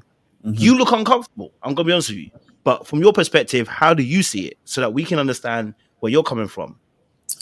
So we had talked for a minute, and then the cameras came in, and it was already just like frustrating because none of us wanted to have that conversation on camera, but I mean, it is what it is. But my biggest thing with her was, you had the reaction. Okay, cool. Let's move forward. Like, we can address why it bothers you at another time. We can address like, what triggered you in that conversation or whatnot. But like, we're here for these couple of days. Let's kind of squash it. Let's move forward. Let's not let it fester. And that was my whole message to her, because one thing you're not going to do is take someone that just was in a combative. Oh shit. Let me not use combative. Was in. Did you use that word? No, absolutely not. You never said it once out of your mouth? Never said it. Chris was lying? I gotta ask. You said that you ain't see it, so he said you guys. You see, they were able to pull up the clips of Chris saying it, but Chris said it. I don't want it. Oh, whatever. just coming out of that argument that she had with Kat, to serve another one and to pick a fight is not. I'm not here to pick a fight. I'm here to resolve the solution. I'm here to move forward from the solution, because what good is it going to do for me to argue with you about how you feel about the situation? You were triggered for some reason, and that's why y'all got into it how y'all got into it. Okay, great. We're not gonna resolve that tonight. We're not gonna resolve that tomorrow. We're here for another day and a half. Let's try and squash it. Let's move forward, and then we can address it at another time. And so after that, she had I'm still here. Don't worry. It's just my camera. She had a conversation with Kat that they didn't show. And they squashed it after that.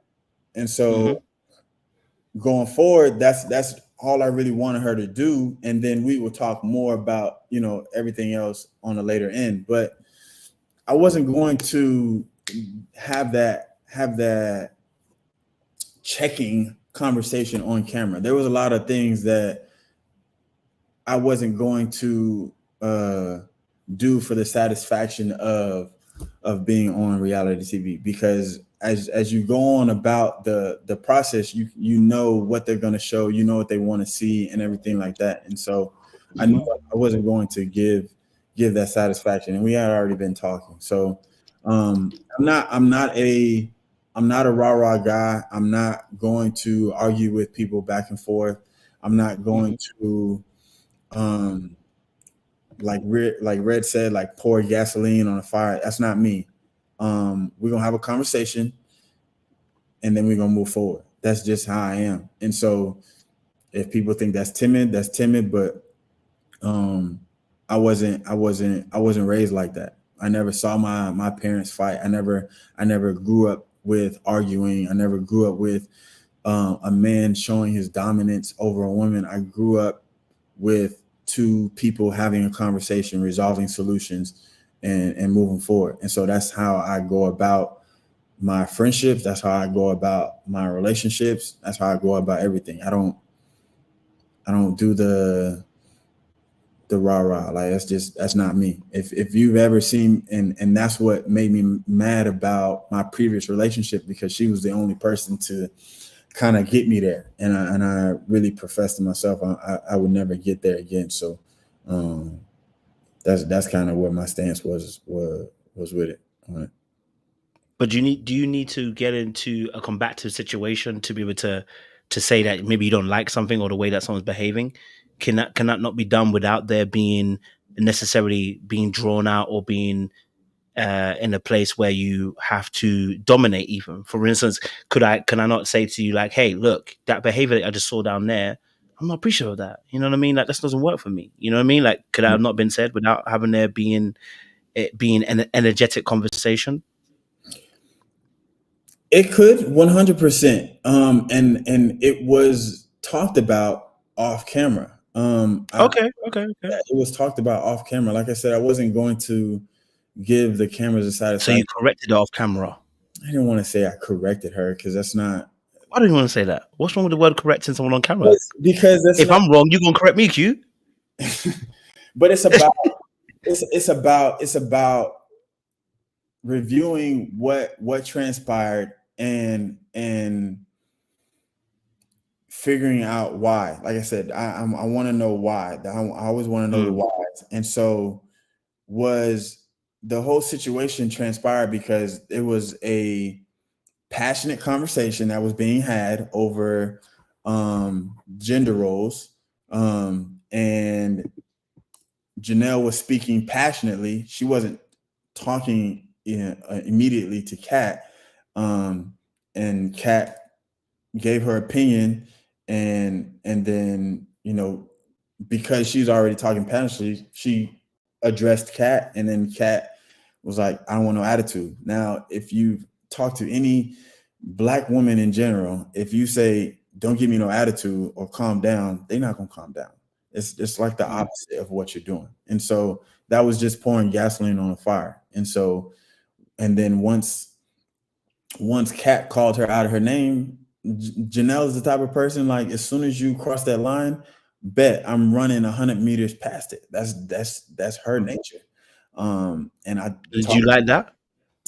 It's not something that I like. Nah, absolutely not. And we talked about that today, because we never got to the reasoning on why she defends herself the way that she does.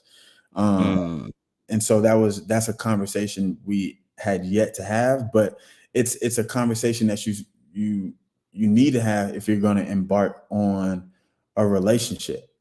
And so like I said, I derive a lot from my mother. She's a non-judgmental person, and so I wasn't going to judge Janelle, just like I didn't judge Taquilla, based upon her projections. I just know, she needs healing from that. And I knew from seeing Janelle, pop off the way that she does, I know that the way that she defends herself stems from, some place. It's just about finding that place. Does Janelle need healing? Why? If Taquilla needs healing, does Janelle need the same kind of healing? Not the same one that Taquilla has, but does she need healing too? Not the same type of healing, but 100%. Absolutely. Okay. Absolutely. Okay. So did you hold? Okay, give me your best 15 minutes. I know you're gonna get to the end. We're gonna get the last 15 minutes. Give me your best 15 minutes. Give me your best 15 minutes. Let's knock this out of the park. We're gonna keep it. You know what I mean? So did you ever hold Janelle accountable for any of her behaviors on the show?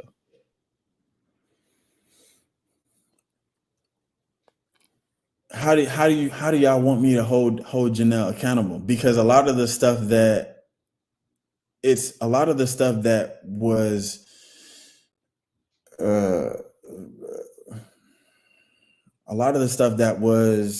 with Janelle was more so about her demeanor and how she carried herself. That was a lot of the issue or problem. If you look back to the whole Taquilla situation, she was sticking up for herself and saying, because she had a disrespectful experience with Habibi. And so that's it. Taquilla was defending Habibi. And so it was kind of a surprise that, like, you sticking up for a man when I just told you I had a disrespectful experience with him. You know what I mean? But like I said, if you cross the line with Janelle's going to run 100 meters past it. So does that include you? What you mean? If you cross that line, Q, is that going to include you? That she's going to run past you too? That don't include me, because How could I not include you? Because I'm a man and I know how to stand on mine. I know how to have conversations. So I don't tolerate the arguing. I just told you I don't argue. So I'm not finna argue with you. I'm not finna tolerate that. I don't do that. So if there comes a point where there's a disagreement, then we're gonna have a conversation. All the other stuff we're not finna do. So if you need to get that off your chest, you can go ahead and get that off your chest and come back, and then we can have a conversation. But I'm not finna go back and forth with you like that. That's just okay. That's not my nature. With the whole Kira situation, Janelle is very protective. And so when Kira was saying, about me and the white girls, just how everyone else jumped on Kira, that was Janelle's reaction. And so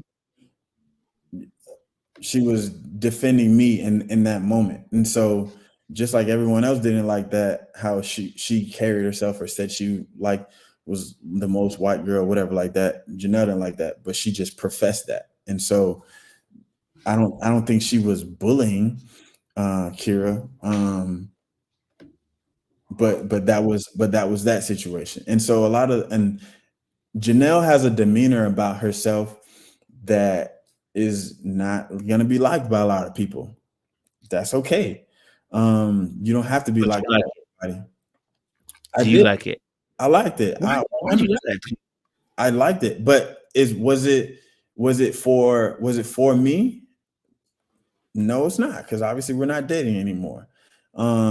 But it was similar to a demeanor that I had known before. So it was the most comfortable, and we had chemistry. And so I was I was good with accepting of how her demeanor was and the way she kind of just like bossed up, because we had so much chemistry. If we didn't have that type of bond, we didn't have that type of chemistry, then that connection would have been deaded. If I didn't have as much as in common with Lee, even without the chemistry, that connection would have been deaded. You know what I mean? So because of certain things, you keep the connection going. And so that was the whole thing with Janelle. So why did you and Janelle break up? Because you guys had a good chemistry. It was working. It's sweet. Like you said, she can't run through you. Why did this relationship come to an end, Quinton? I want your rawest, honest truth. Why did it come to an end, Quinton? It got too real too fast. And so so once we got out of the show and we started dating, we went out a couple of times, and to me it felt like we were in a relationship, and I didn't want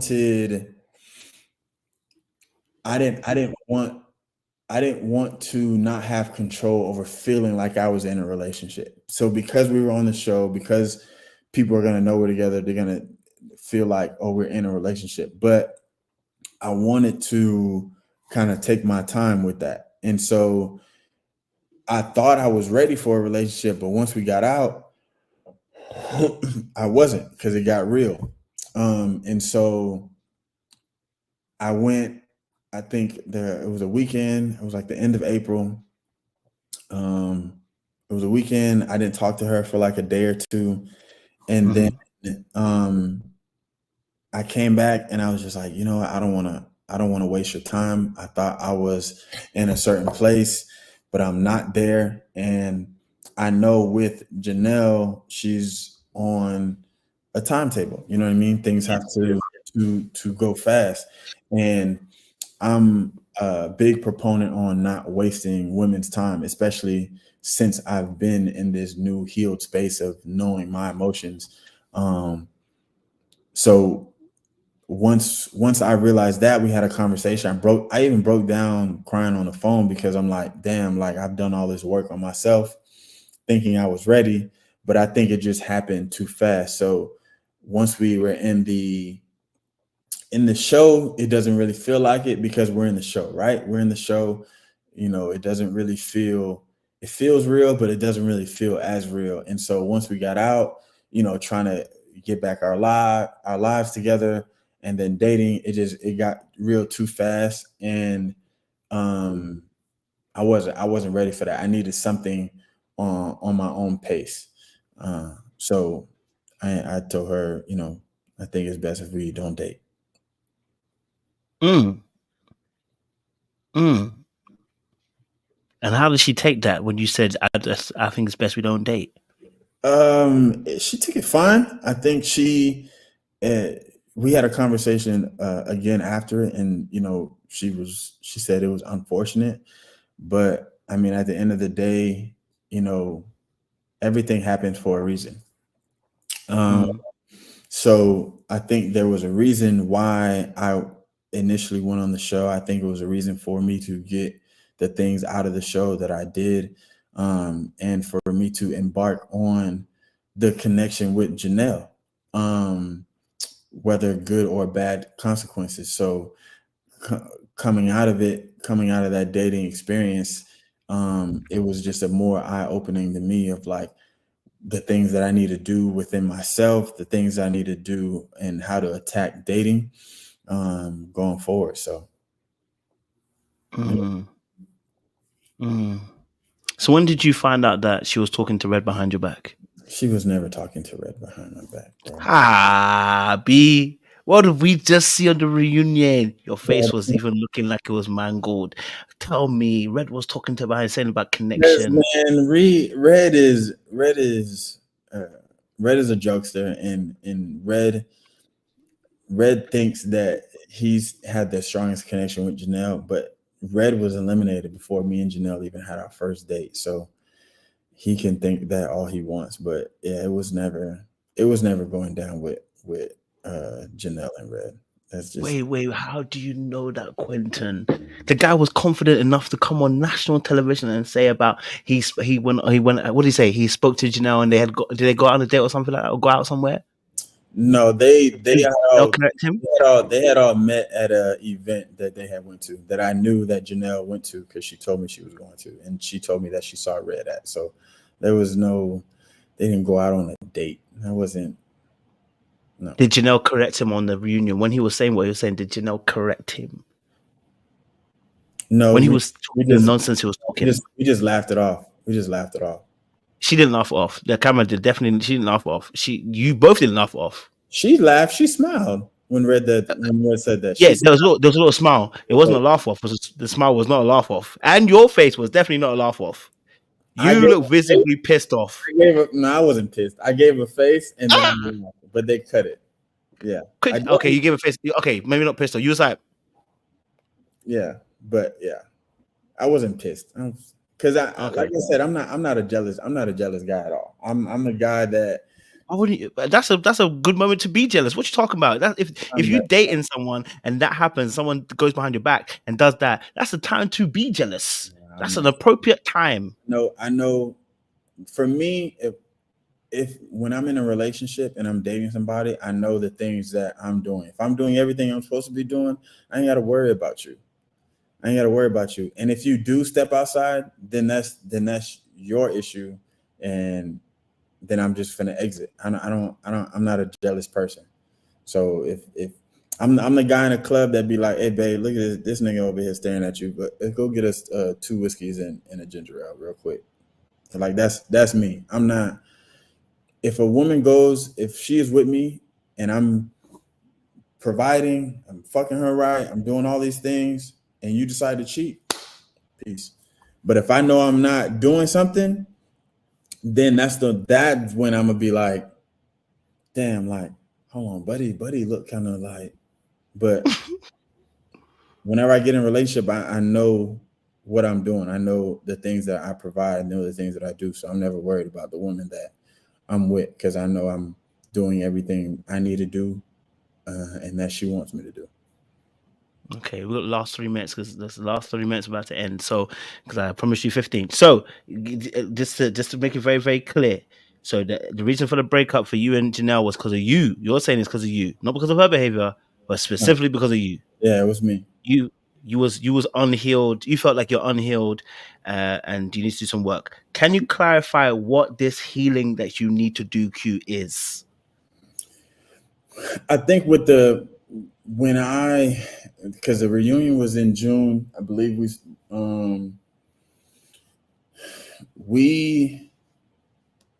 stopped talking, and I realized that I need to be in more control of the direction of the relationship. I need to be in more control of the intentionality of the relationship. And because of the show, and because of the urgency with Janelle, I didn't feel I was in control, and I felt rushed. And I don't want to feel rushed in a relationship. And so I want to feel comfortable. I want to feel calm, and if I want to press the gas on the pedal, then I want to be able to do that. I don't want nobody to be able to press the gas for me. And because of the show, and because of the urgency, with her, it was just too much for me at the time. Last 2 minutes.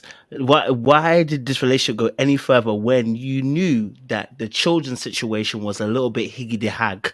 It was very higgity-hag in terms of the fact that you guys had 2 different ideas when it came to children. You want what, 3 kids? She said, at best, she's going to give you 2. At best. I think it was even 1 even at one point. And adopted. Children are a blessing, man. And so you can't predicate something on something that is unsure. So I can say I want 3, but God only blessed me with 1. You know what I mean? And so I wasn't going to.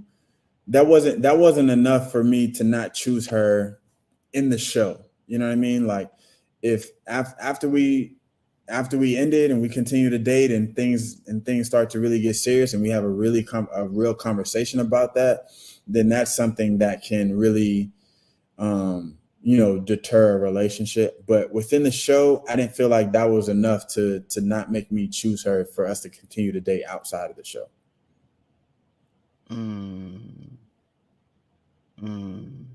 I hear you on that. Okay. We're gonna bring it to a close. Let me just say this. I thank you for being honest and transparent, bro. Mm-hmm. You are a cool guy. I can't lie to you. And I think you've won a majority of the audience over with, how we spoke in the early parts and just kind of bringing, your story to life, right? Mm-hmm. And I definitely identify a lot of things that you kind of said as well in terms of growing up, and especially how we deal with women, right? As well. I will say this is my personal opinion. Mm-hmm. You like the bad bees too much. You need to let it go. Let the toxic bad bees go. Okay? All right? Because you are loyal to a fault, and that is your problem. You're loyal, too loyal. So much loyal that when you're explaining Taquilla and you explain Janelle, you explain them completely different when they're the same. Mm-hmm. We have combative moments with Janelle, and we have combative moments with Taquilla. Now, don't get it twisted. Janelle's not going to jump into his live and do what Taquilla did. They're going to be too different in that respect. Mm-hmm. But there is no way that when I'm looking at Janelle and I look at Taquilla, that I'm not like going, I can't defend Janelle more. Like, and that's what everyone's kind of seeing. We're like, we see that you can pinpoint Taquilla. Mm-hmm. We want you to pinpoint Janelle too, but you're covering her so much. And I think it tells me a lot about who you are as a person. That's why I said to you earlier on about save them, because I was a Captain Save them. Mm-hmm. And the reason why we're Captain Save them is because oftentimes we wanted saving ourselves. Mm-hmm. When you mention about being a solo kid, that even though you have siblings, you're solo, that's what you wanted. You wanted someone to be there, to back you, to love you, to like you, to just appreciate you, bro. So you do it for everybody else. The problem is, when you're doing it with people who are in deficit. They're Build-A-Bear boos. Mm-hmm. You get their projects that you're taking on, and I'm gonna say my honest truth. Mm-hmm. Janelle was one of those projects. Mm-hmm. You took it on because she was replicating the exact same pattern that you mentioned with your ex. That's why your friend mentioned it. So the same thing has happened with Janelle, and yet you called out Taquilla, but you ain't really called out Janelle. So for me personally, I'm looking at and going, you're a great guy. I also didn't get to know Taquilla. So if I had gotten to know Taquilla and we had a connection like that, and I gotten to know more about her, then I would cover her as well, because I know that there's an element where that it stems from. I never got to know Taquilla, so I can't cover someone that I don't know, and that's why I said earlier, like I distanced myself because I saw that early on. I saw that the first night when she was crying. I already identified, okay, she probably can't handle this process. You also have to realize, I didn't see Janelle get in an argument until the house. Mm-hmm. I didn't see any behavior, whatever that people want to talk about, until the house. The argument with Kat. That was the only time I see it. Now, people had already formulated their opinion of her before then, and trying to make me seem like, oh, well, Q should know this. Why does he want? I didn't see any of that. I saw the interactions that we had in between each other, which were great, and the conversations that we had. I didn't see any interactions until the house. And at the house, after that interaction, we had a conversation about it. So it wasn't like I was continuously seeing things and just ignoring them. Nah, when I saw something, I addressed it, and that was it. Oh, that's fair. I'm not going to take that away. You know what I mean? I think that's a fair summation to make. The difference in terms of how Taquilla and Janelle get presented because of what you can actually see. You know what I mean? So, my final question to end on this is: so when Janelle went to fight Kat, because she was ready to do it, and of course Kat said come around the corner, so it's on both of them. Had you guys broken up then? Yeah, I don't remember the date, but yeah, we weren't dating at the time. No. So you sent Janelle into a spiral that she went to go and find another one because you broke her heart. Wow, Quinton, it doesn't stop with you, does it? It doesn't stop with you. It doesn't stop with you. I had nothing. Nah, listen, it's been a pleasure. I appreciate you actually coming on here and sharing your heart. And I'm genuinely serious. people did actually get to see a different side of you. You know what I mean? You know, and we got to hear your story from your perspective, and you were very frank and very open, very transparent, and I appreciate that as well. So for you, is there anything that you're doing at the moment that you would love for people to kind of get behind, you know, see, you know, support, you know, just kind of push a bit more for you at the moment? Well, obviously in the Dallas area, a personal trainer and an entrepreneur. I have a meal prep business. So if anybody is in the business of personal training, looking for a meal trainer, build strength, lose weight, or if you just need help in the kitchen, you don't have time to cook meals, you don't know how to meal prep or anything like that, definitely shoot over to my Instagram, shoot me a question.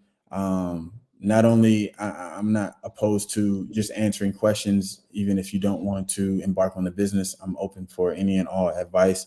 But I also do boot camps, you know, every other Saturday. So just follow me on my socials, man, and continue to push positivity, push growth, push confidence.